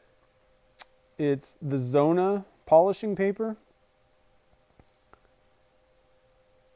You can pick it up at Turner's Warehouse. You got it on Amazon as well. I got links to where I get most of this stuff on my tools I use page on my website. If you're ever wondering what I'm using, I maybe doesn't have every single thing that I've have ever put in a video or used, but pretty much most of the casting stuff I use is definitely there. The stabilizing equipment I use is there, and many of the, especially like pen turning and things like that, the tools and stuff I use, that's on that tools I use page on my website. So check there. A lot of people sometimes send me a message or email me, and I may not see that for a day or two. Quicker just to go to the tools I use page I got direct links to where I get that stuff there, so it's kind of quicker for you guys.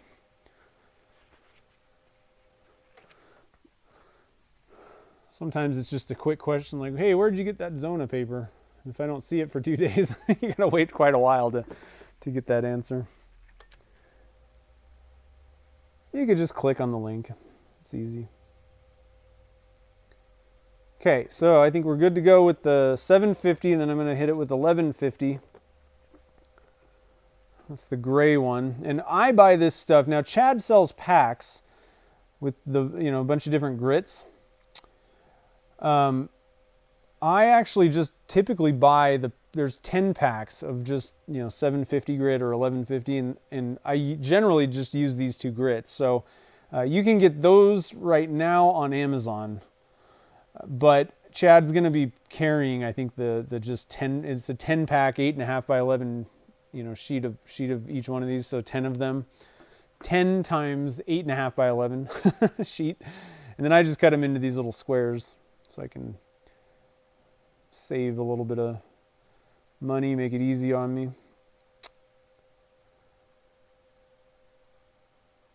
But I kind of like this. I like the Zona paper. It's basically like micro mesh, but it's cheaper. And I actually like the thin papers rather than those like pad things. I just found them to be really kind of stiff, and I didn't get much feedback. I didn't know how much I was pressing, and so I just didn't really. Ooh, that's looking pretty good. Sorry, guys. I was like, wow, that popped out. It had some good swirls in there. I'm gonna kind of brighten it up a little bit and then zoom you guys in. But I'm thinking this is a pretty good looking pen here. Put a little background on there. Look at that. We haven't even polished it yet, and it's kind of popping already. Let me look at this a little bit closer. We got a little bit of the color shift down there. Not as much. There's some there. So we'll have to kind of see when we get this thing all polished up. There is a little bit of color shift powder here and there in it. And I think that once we get it all, buffed and everything's good to go, that'll kind of pop out more. So I'm going to take this off. I'm going to show you guys. So I haven't removed the bushings yet. And they're probably a little bit stuck on there. So I'll show you my trick. And again, I think that if you're using a glove, or the Ziploc baggie kind of thing for your finish application method, I don't think this is probably the way to go. I would do something different. But if you're doing it similar to how I do it, this should work for you. Try and get in. I'm kind of limited on cord here, so I'm just going to kind of zoom in a little bit. There's the Comet, though. So I got my bushings on these. They're not, I can't really pull them off necessarily. What I do is I just tap them on my lathe. Actually, that one popped out already. The opposite side. Usually one side's a little bit more stuck than the other, but just tap them a little bit and they come right off. Now, the one thing I will say about doing that now, so let's see if we get, this should show up. We're going to have a little bit of a jagged edge on there. It's not big. Sometimes it's worse than other times, but it's not, you might have some material kind of hanging off of the ends there. See that? And if you catch that, you can kind of chip your finish. So you don't want to do that. So instead, what we're going to do, I'll kind of pan this down a little bit. Let's see if I can, I'm just going to kind of angle this down. I'm going to go get something real quick that I use to fix this problem.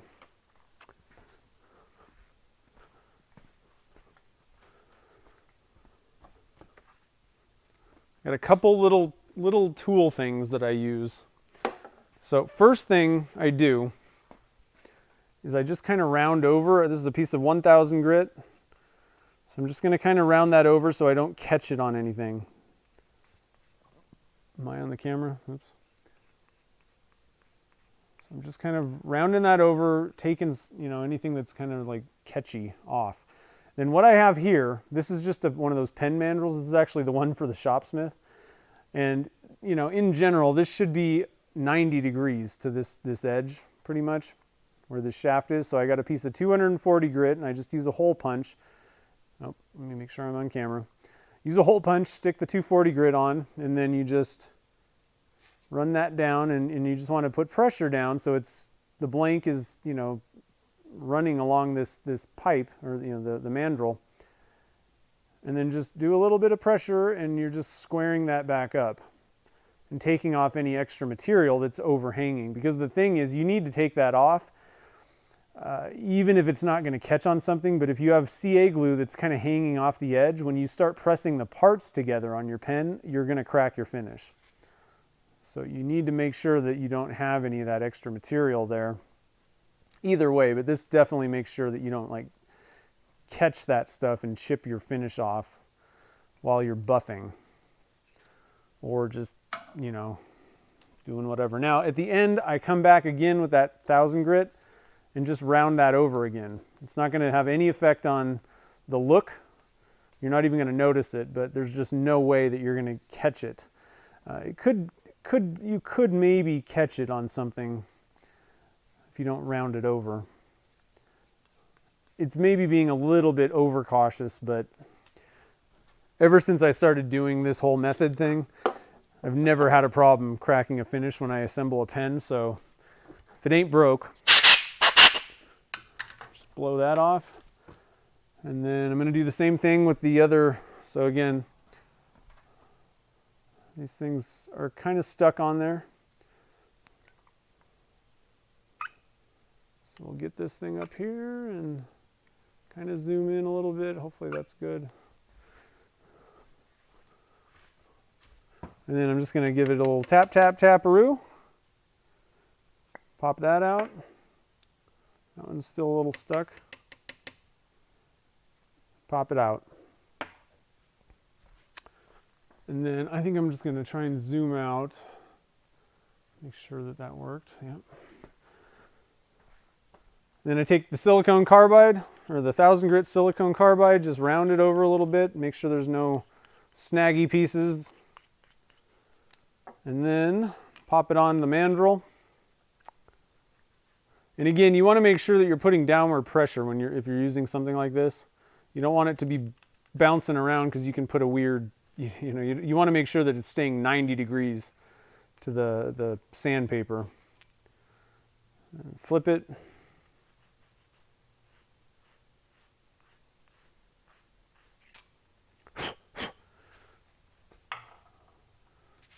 And then back to the paper here real quick, just give it a little bit of a round over.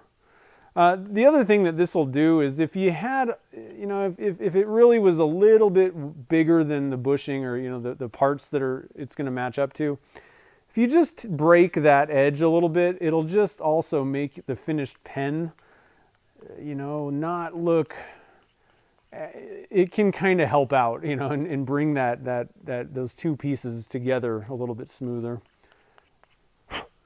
Not really cheating. You're really not taking off enough to really blend it that much, but it can just, if it's kind of close, that'll probably make it perfect. All right, so over here at the lathe, let's see, can you guys see? Yeah, we got a triple E wheel. This is the Beal buffing system. I've actually kind of modified it. I got rid of the third wheel because I never used the wax, but I got triple E white diamond. I'm using triple E rouge, and that's not the EEE, like triple E. It's TRIPOLY. It's a buffing rouge. That's what we're using on this one. And then white diamond on this wheel. So I'm gonna hit the light. I'm gonna try and see if I can get a decent, for some reason my cord just seems shorter today. I don't know. Doesn't seem like I have as much length. I'll try and get a position here so you can kind of see what I'm doing. I have a video on how I do the buffing and also just, doing polishing and stuff, finishes and stuff on my channel. So we'll just kind of let you guys sort of see what's going on for now. One big thing though, I gotta hold on real quick. I'm jumping over cables here. Be right back. You definitely want to make sure you're wearing a mask when you're buffing. And I'm even going to turn a fan on back here. Make sure you toss on an RZ mask or, you know, whatever, some sort of a mask, because the stuff that's coming off of this, it's abrasive, and like the fine triple E dust and white diamond dust, if that gets in your lungs, that's not good. So protect yourself and your eyes. I'm going to charge it up, slow it down a little bit. And I'm just gonna polish these guys up here.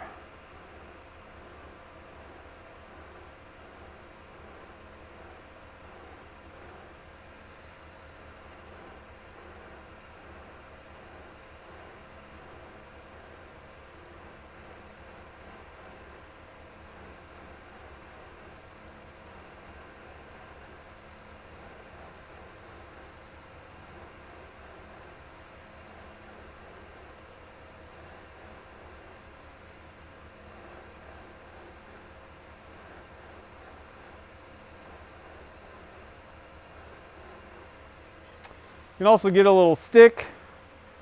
This works pretty good for pen blanks. Just make sure you don't get that lead edge dug in, but as long as you keep it, you know, the leading edge up off the wheel, this makes things pretty simple. Be careful if you're doing this though. But all it is just a tapered stick, just like a 2x4 probably.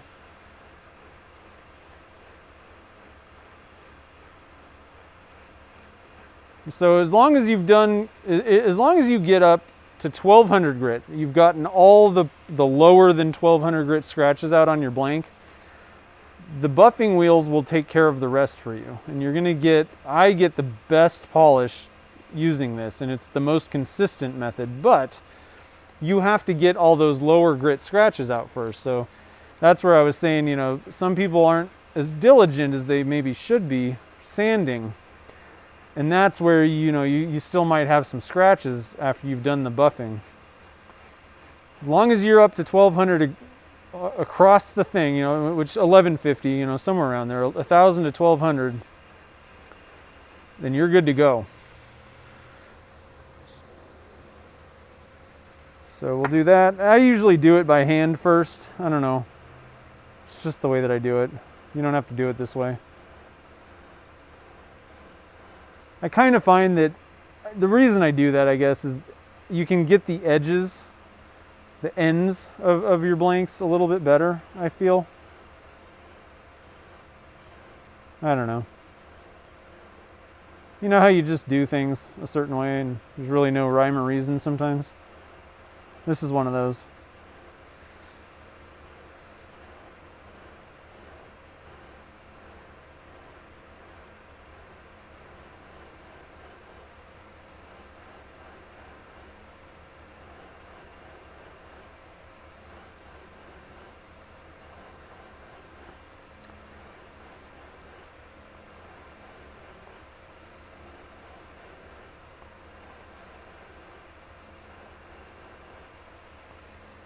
And then I do this one. So like I said, I'm a little bit weird sort of, but again, it's one of those things where this works for me pretty well. So I don't know if there's really any advantage to doing it the way by hand first and then with this thing, but it seems to work for me pretty well. You can try either way. And again, you got to make sure that you're not digging that leading edge in, or else it's going to slap it out of your hands and you're going to have to change your shorts.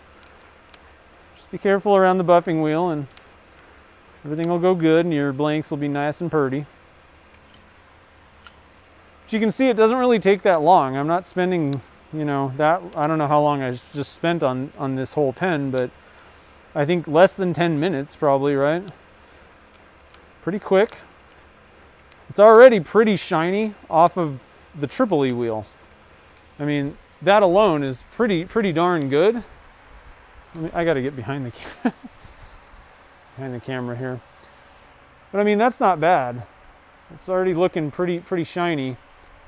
But the white diamond, that's going to make it really shine. It's going to be glossy. One thing that I recommend, don't load up a lot of white diamond on your white diamond wheel. It doesn't need that much. So just give it a little bit. The triple E wheel, I find that I need to add more often. But the white diamond, just a little bit goes a long way. And then the other thing that I do, you saw that I was on the triple E wheel, I had the blank this, you know, like vertical or running along the length of it. I'm gonna come and go the other way. So like perpendicular to the direction that those, we're gonna call them scratch pattern from the triple E. It was kind of radial. Or I mean, it was lengthwise along the blank.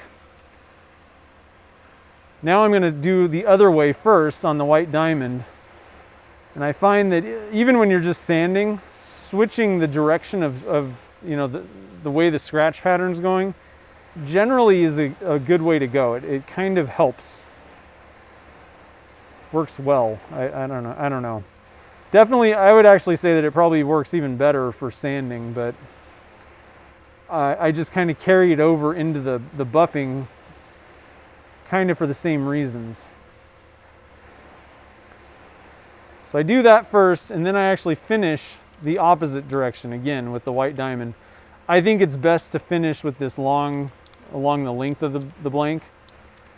I don't know, it seems, again, it's one of those things that it's kind of the way that I do it, but it just seems like you get a better gloss finishing lengthwise. I don't know if it really matters. It may just be because I'm doing it longer, you know. And if I just did the other way twice as long, it might be the same thing. But the other nice thing about having it on top, if you have a light, you can kind of see what the surface is looking like.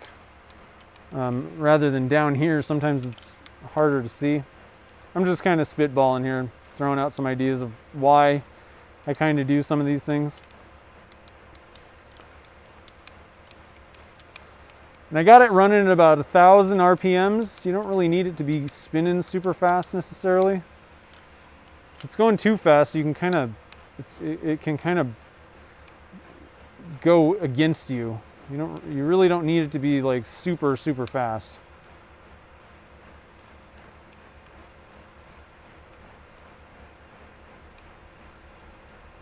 All right, so that thing is looking pretty wicked right there. I'll show you guys in a second. We'll just finish this one up, the white diamond here.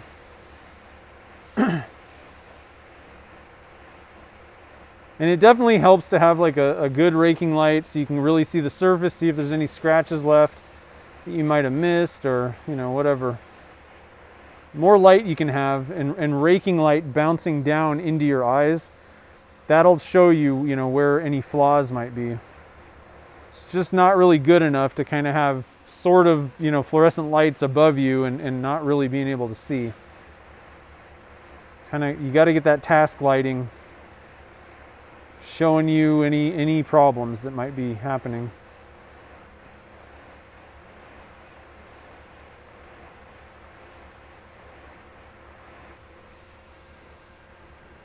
I think this is going to look good on the Duke. I don't know, we'll have to see.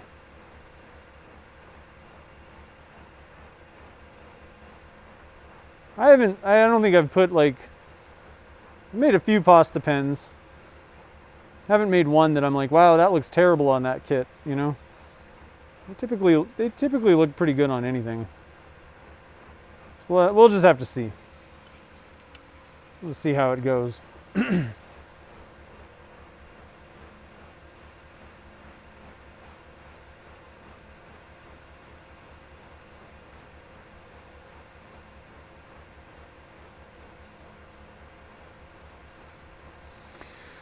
All right, I think we're good to go. I'm gonna bring the camera. I'm gonna hold on real quick, guys. I gotta move the camera over here. I think this is the way to go. Okay. There's where we're gonna assemble. Everybody asked me where did I get that press thing, and I got it at Wood World of Texas, but they quit selling them. They closed out on them. And I think you should be able to get them on grizzly.com now, but they're pretty, I'm gonna warn you, they're kind of expensive little tools. I think they cost about 60 bucks. And to be honest, you could use a drill press and get the same kind of thing going if you don't want to spend that much money. I will say it's a very great tool, but I got it on closeout pricing too, so I don't know that I would pay $60 for one of these things today. All right, so let's try and catch up with the chat a little bit real quick here, and I'll show you guys what's going on with this blank. Buy the Laguna lamp. That is not a Laguna lamp. I think that the halogen Laguna lamps are absolutely ridiculous. That is a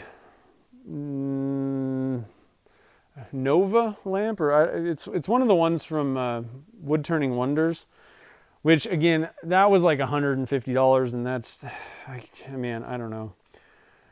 It's a good lamp, but man, that's a lot of money for an LED lamp. So.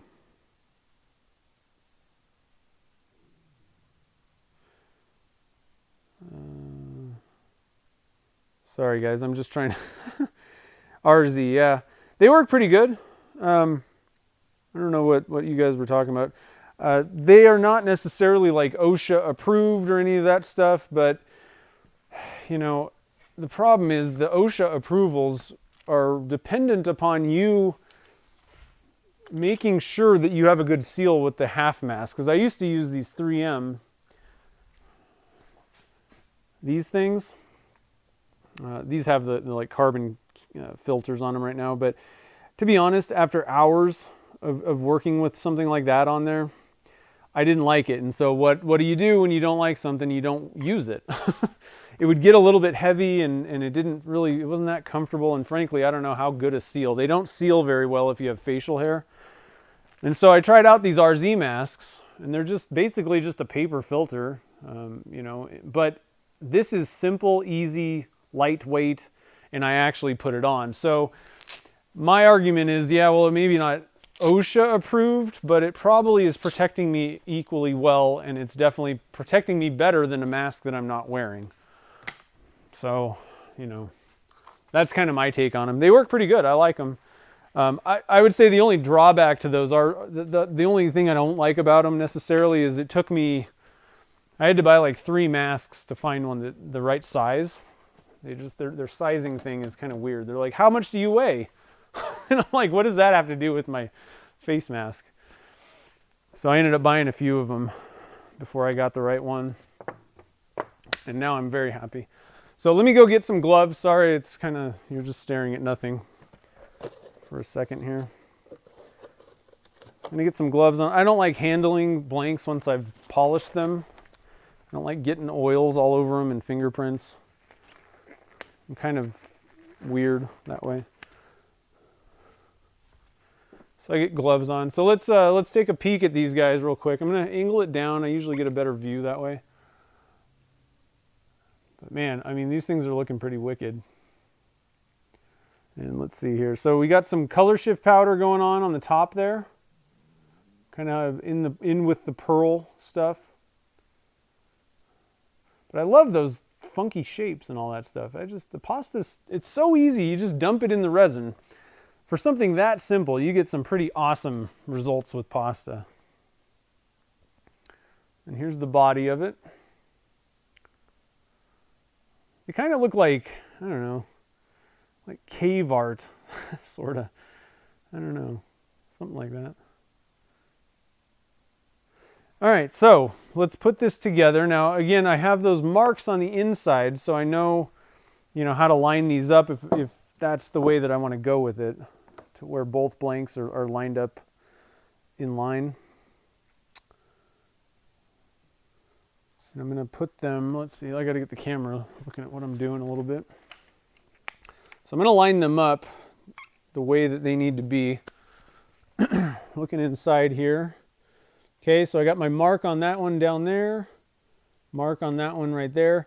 I got to be honest, guys, I don't think it's going to make any difference how I line up these two blanks. You know, a lot of times you'll have effects that are going through a pair of blanks. You know, you're making a pen that has 2 blanks, And you really kind of need to have things lined up, because if they don't, you know, when you twist the cap on, if they're like crooked, it's going to be blaringly obvious. With these things though, I'm going to actually just get behind the camera and show you real quick. It just, like, really, I don't think it's going to make any difference which way these things go, you know. So I'm not even going to worry about it. What I will do is I'm going to look at the pen, and if there's a specific direction that looks better, you know, then fine, but I don't think that it needs to be lined up the way it was in the blank. I don't think that's an advantage in this case. So now we're going to go get the kit. Let's see here. Where's my kit? And again, I'm using the Junior Duke. The Junior Duke that Turner's Warehouse just came out with. And I'm going to try and get I'm going to bring the camera over here and show you. I really liked this kit. I kind of went gaga over it when Chad first posted it. I like the Junior kits, that line of kits, but the cap's got a really cool star on it. So it's got kind of a southwestern feel overall. It's antique brass. So there's the cap, and that goes with the clip here. So that'll be on the top. Bottom's just kind of plain brass. I don't know what you call the bottom part. You know, just antique brass on the bottom. And then on the center band,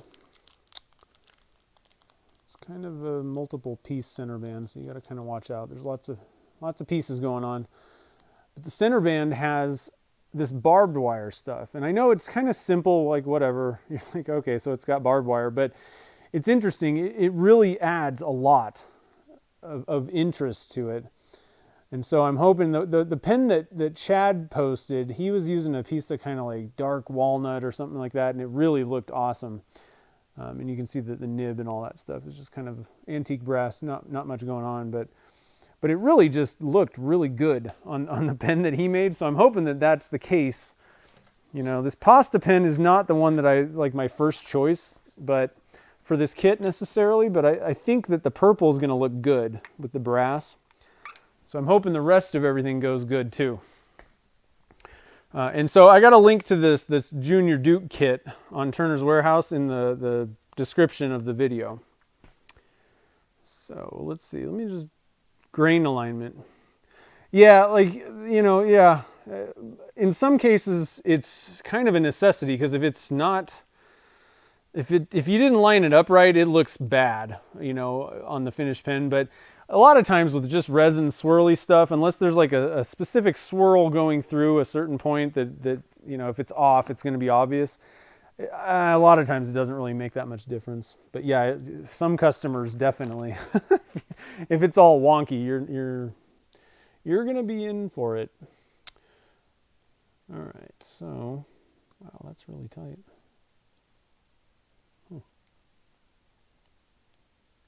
Why is that so tight?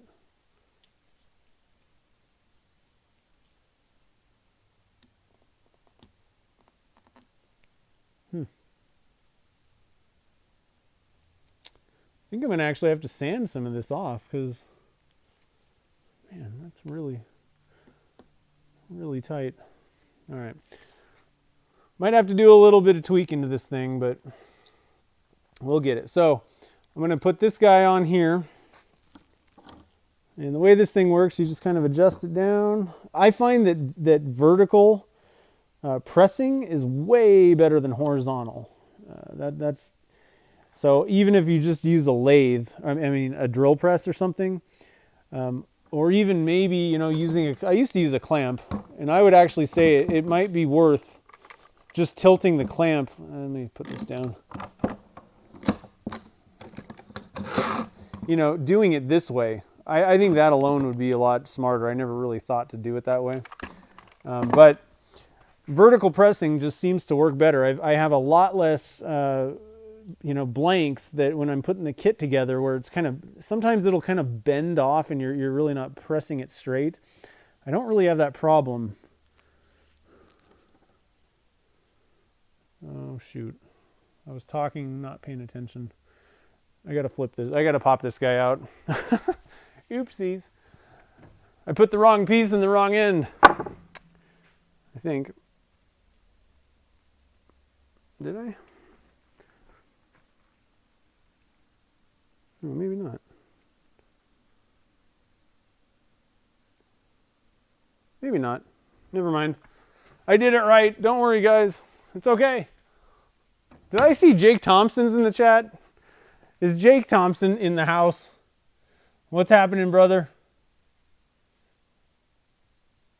Nice. What's happening in Texas? Everything good over there? Thought I screwed up, guys. I've been known to do it in the past. So if you are going to be putting, if you do need to line things up, you'll want to put the two pieces together and then kind of barely get them together. You don't really want to press too hard because you can pop these plastic things out of the back, the thread things.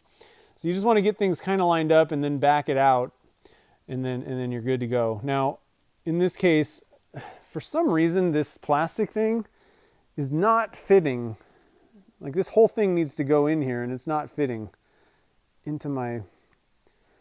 I'm actually going to sand this back because, I mean, it's like not even close. It should easily slide into that tube. So I'm going to grab some 400.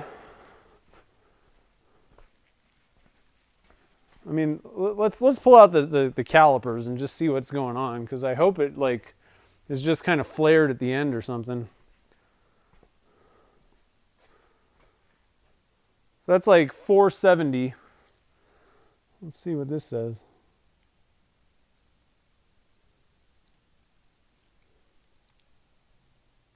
Yeah. 466. I mean, it's not going to fit. Whew. All right, so that's weird. I wonder if I grabbed the wrong tube or something. I don't think so. That's right. That one's right. This plastic thing is just wide for some reason. All right, so here's what I'm going to do. For some reason, and this can happen sometimes, this plastic thing is a little bit too wide. I'm actually going to go over to the lathe and like sand it down a little bit.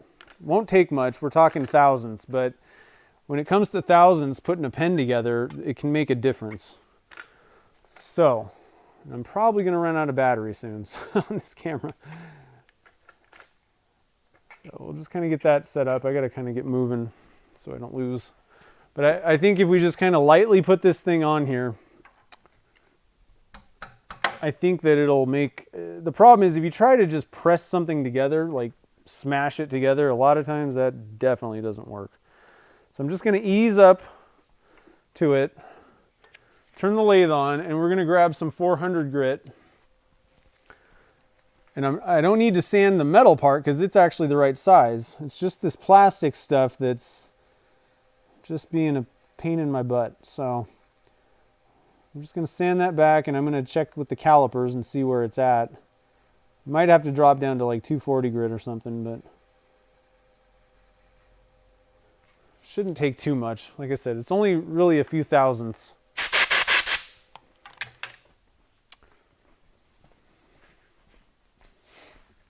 Typically, you're not going to run into this issue. Most pen kits are not problematic, but if you do run into something like this, then you got to do something about it. And it's not that hard to fix if you know how to fix it.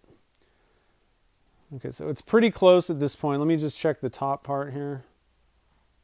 That was a little bit more. Let me check the bottom part. We're getting pretty close. I'm just gonna do a little bit more with that 400 grit just to make sure. You want this thing to go together smooth. It shouldn't be difficult. And forcing it, like I said, that just generally doesn't work very well. A lot of times you can end up, I got a finish on that blank. A lot of times if you start trying to force things together when you're assembling a pen kit, you're going to crack your finish because it's applying forces to that. And, CA finishes are really not that thick or strong in the first place. And if you're applying weird pressures to that tube, it'll crack your finish. So better to just finesse it than force it. That's the lesson for today, guys. Thank you for joining the stream. Life lessons with Zach. Pen turning edition. Okay, so let's see how that worked out for me. Still a little tight, man. Really? Why are you being? I thought that I got this thing down. Are my calipers lying to me now?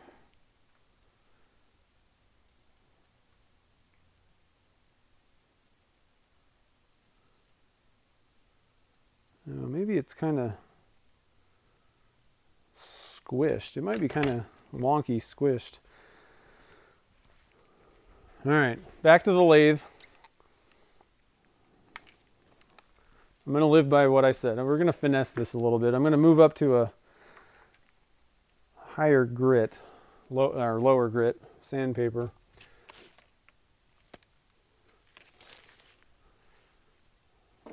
We're going to fix this problem.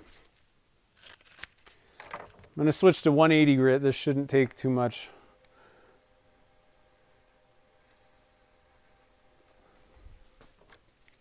I'm actually going to trim this paper too.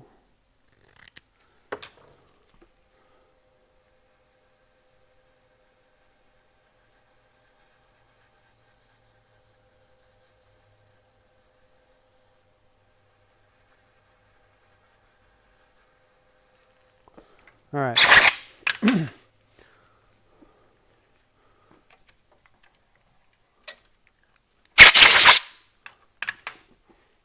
Let's see what you guys are saying in the chat room. Oh, shoot. Sorry about that. Oh, easily record stuff. Sorry about that. I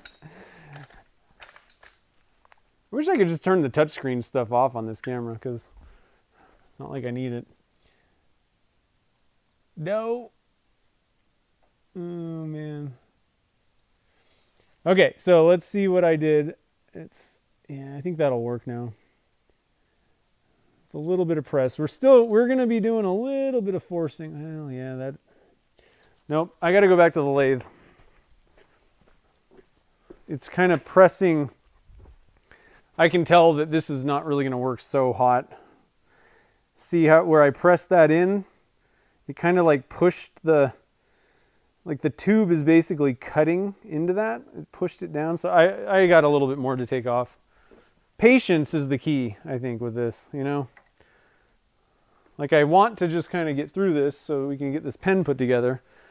But I think that I need to just be patient, do it the right way, and things are going to work out a lot better for all of us.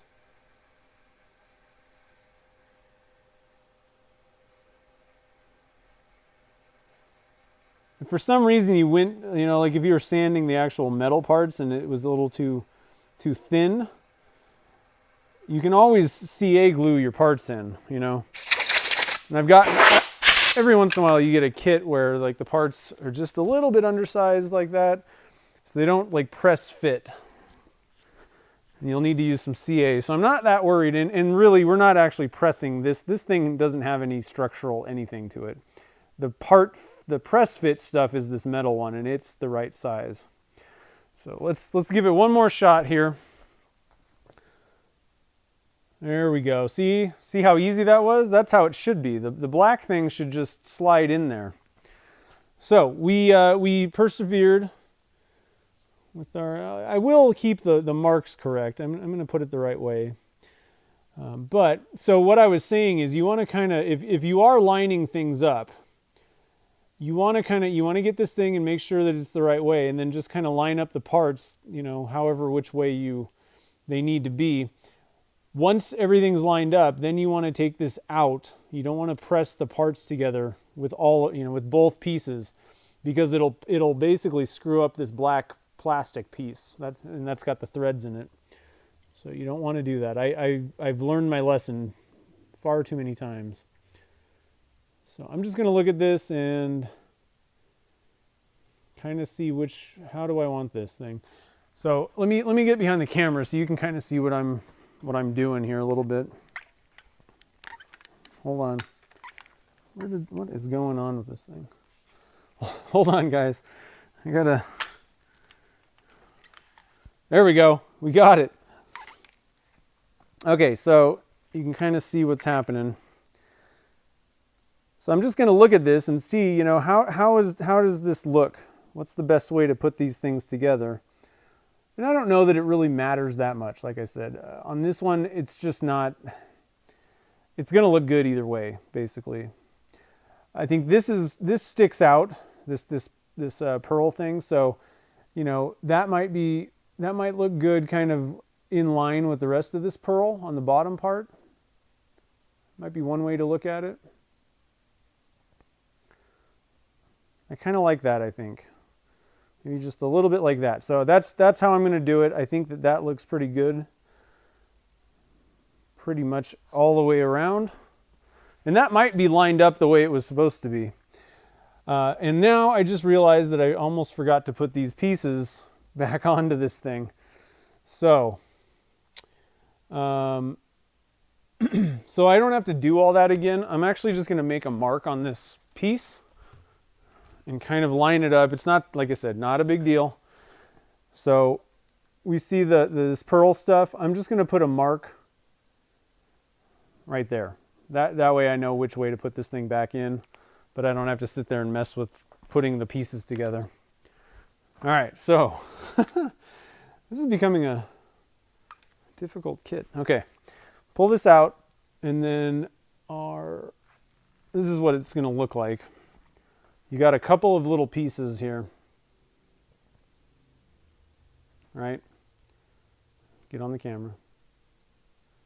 Okay, so we got our pieces ready.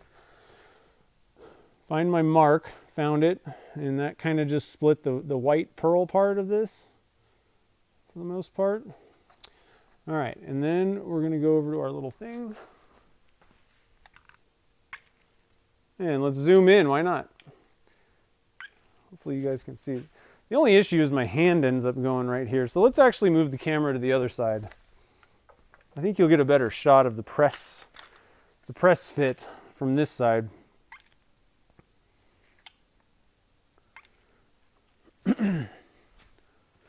Right? So I like to hold it. Get my hand out of the way.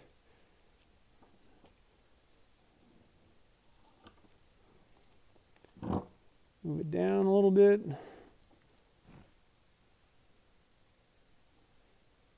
Oh, got my glove.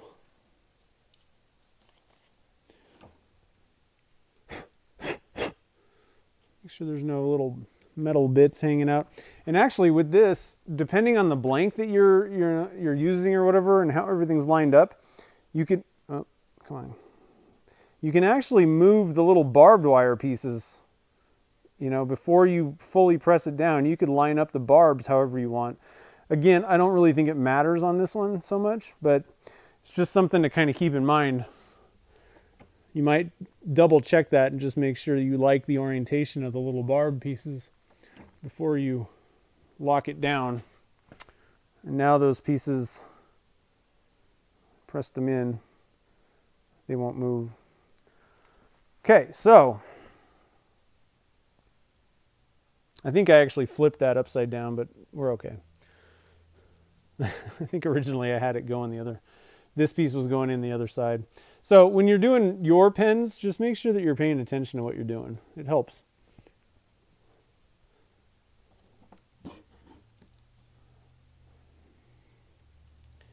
I'd say the only drawback to this thing, this press, is it's kind of hard to work one-handed.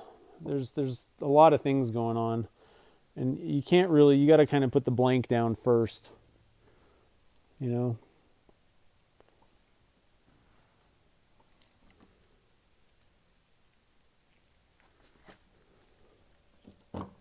You can kind of do it one-handed, but all right, so we got that. There's already a spring in the bottom of this guy. All right, so we're just going to pop our Our roller ball, this is a good Schmidt, I think. Yep. These kits come with a Schmidt, which is pretty good. One thing that I always do, I almost forgot. Here's a good trick, especially if you're selling blanks, or selling your pens. But even if you're just, you know, giving them away as gifts, this just small thing adds a ton to the quality of your pen. Most of the time, these metal kits, like the rollerball kits, when you twist the nib and all the, you know, all those little pieces on, they squeak, and it's really annoying. And a lot of people probably cannot stand that sound. So, easy thing to do, go grab yourself some paste wax. I'm just using Renaissance wax. Get some wax, load up a little bit of wax on a piece of, you know, paper towel. And before you put your nib in there, I got to get behind the camera because everything's backwards. Before you screw the nib in, just apply a little bit of that paste wax. That's it. That's all you got to put. Just a quick little thing. Now we can pop our, can't see. Now we can pop our thing in there, and then no squeaks. Now, this one, do you hear that? That's what it would have sounded like otherwise. That's horrible. That's horrid. Okay, so regardless, unless you're giving this pen to your enemy, you want to put a little bit of paste wax. Just a little bit. It doesn't take much. Literally just a tiny little bit. You could even use a candle and just kind of rub it on there. Now, oh, perfect. Just a tiny bit of paste wax. So there's your brilliant tip of the day for the best pen on the planet. Okay, so we got that one done. Now, I'm going to bring you guys back over here. We got another little thing to look at here. So a lot of you guys that put pens together all the time are probably like, oh, just get with it. Just finish. But there's probably a lot of pretty kind of new pen turners out there. So at this point, we need to put our cap thing on with the clip. So this is another point where, you know, you can put your pen together and then take your clip and kind of say, well, which way does this look the best? You know, and just move it around. I actually think breaking that big blob of pearl up is not a bad way to go. Now you can also, with these kits, there's two different ways that they could end up together. So I'm thinking like that is the way to go. I don't know if you guys can see, but so take that thing out, kind of press that thing in there, and hopefully it won't fall over or do anything. Get the paste wax out of my way.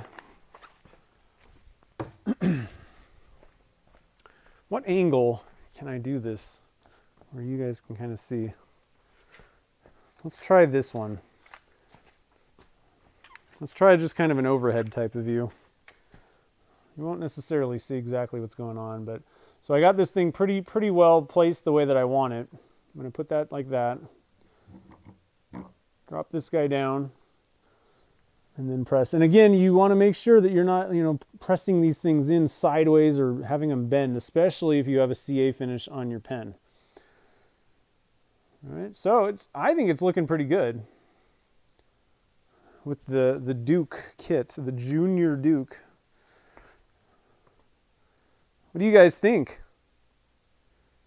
I haven't even actually stopped to look at it. Hold on, I'm gonna stick that up a little bit. We'll zoom out. And I'm gonna look above the camera while I'm spinning this guy around. I think it's good. I think it's good with the barbed wire. It's definitely good with the brass. That definitely looks good.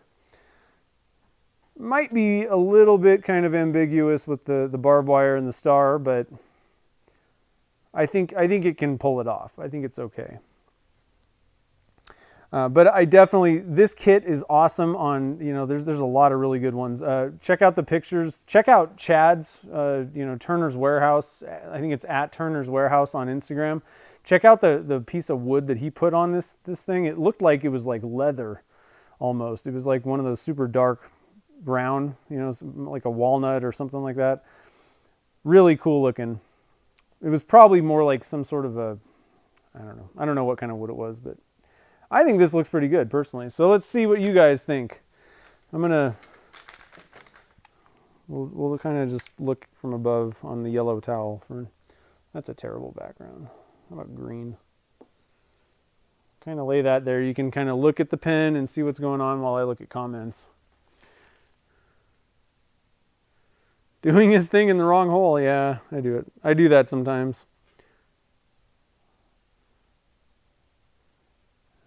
The struggle is real.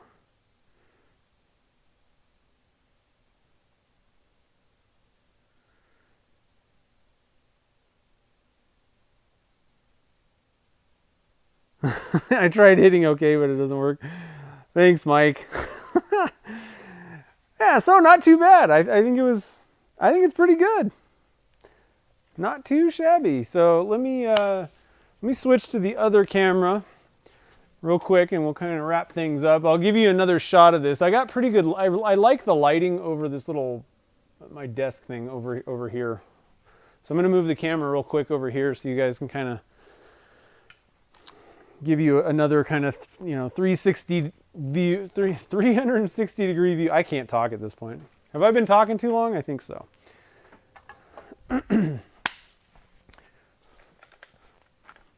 We'll give you another shot of it, hopefully with a little bit better lighting over here. And yeah, pretty happy with it. Like I said, I was kind of going out on a limb with the kit. I could have probably come up with a different blank that there really wouldn't have been any question it was going to look good with that kit, but I thought it would work. Definitely purple with brass, I like. With the antique brass. There we go.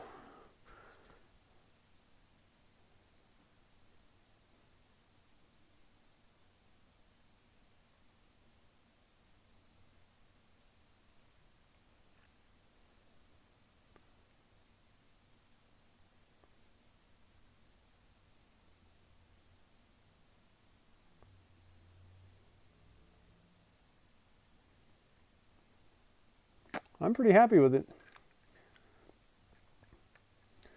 So, not too bad. It fought me a little bit, but I overcame. I overcame the struggles. So that pen will probably be up for grabs like next week sometime on my Instagram account. I'll probably kind of let you guys know.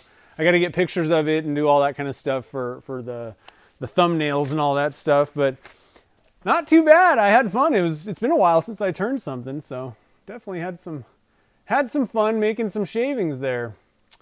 So before we go or do anything, I want to thank Jamie and Dan again for the super chats. I really appreciate it. It definitely helps. All you guys' support helps out. What are the other things here that I was going to mention? I'm hoping to get a video up. I have had a really tough time trying to get an actual real video done. But I'm hoping to get the Opal Effects video done by Sunday. But at the same time, if it turns out that I feel like I'm just getting it done and it's really not that good, it may be pushed back a little bit further. But be looking for that on Sunday. There should hopefully, if I get everything done right, I'll have a video up this Sunday on my YouTube channel. I think that's about it. So I appreciate you guys joining the fun tonight. Hope you guys had fun watching this pen come together. The pasta, so we made a batch of these blanks, 6 of them. So obviously there's one less. So there's going to be 5 more of these. And so be looking on my Instagram account and in my stories for when those things go live. They'll be available in the short run section of my website. I think that's about it. I don't know if there's anything else, but I've probably talked you guys to death at this point. So I hope you guys all have a great evening tonight. We'll have another live stream next Friday, 3 p.m. Pacific time. So come join the fun. It'll be on my YouTube channel. And I think that's it. If I forgot anything, I will try to do, I kind of figured out the YouTube stories. So if I have like little news and updates, I'll post a YouTube story. If not, definitely post stuff on the Instagram and Facebook and stories at both of those places. Oh, one thing I do want to mention. So I had changed to a business account on Instagram, which means that it's going to be posting to my NV Woodworks business page on Facebook rather than my personal one. And I'm going to start kind of clearing out my personal Facebook account and kind of not really posting there. If it's blanks or stuff that I'm, you know, videos, anything that has to do with resin casting, pen blanks, turning, all that, it's going to be on my NV Woodworks Facebook page. So make sure to follow me over there. And then, like I said, the personal one will just be kind of personal stuff. And I'm probably going to weed out like the friend thing on that and just have like friends and family. So just to let you guys know, posts on Facebook are going to be the NV Woodworks page now. So if you're not following me over there, do that. So anyway, guys, like I said, I hope you guys have a great evening tonight. Have a great weekend. Hope you get in the shop, make something cool, make some shavings, you know, whatever. Have fun doing it. So I'll see you guys next Friday, and I will talk to you later. Have a good night, guys.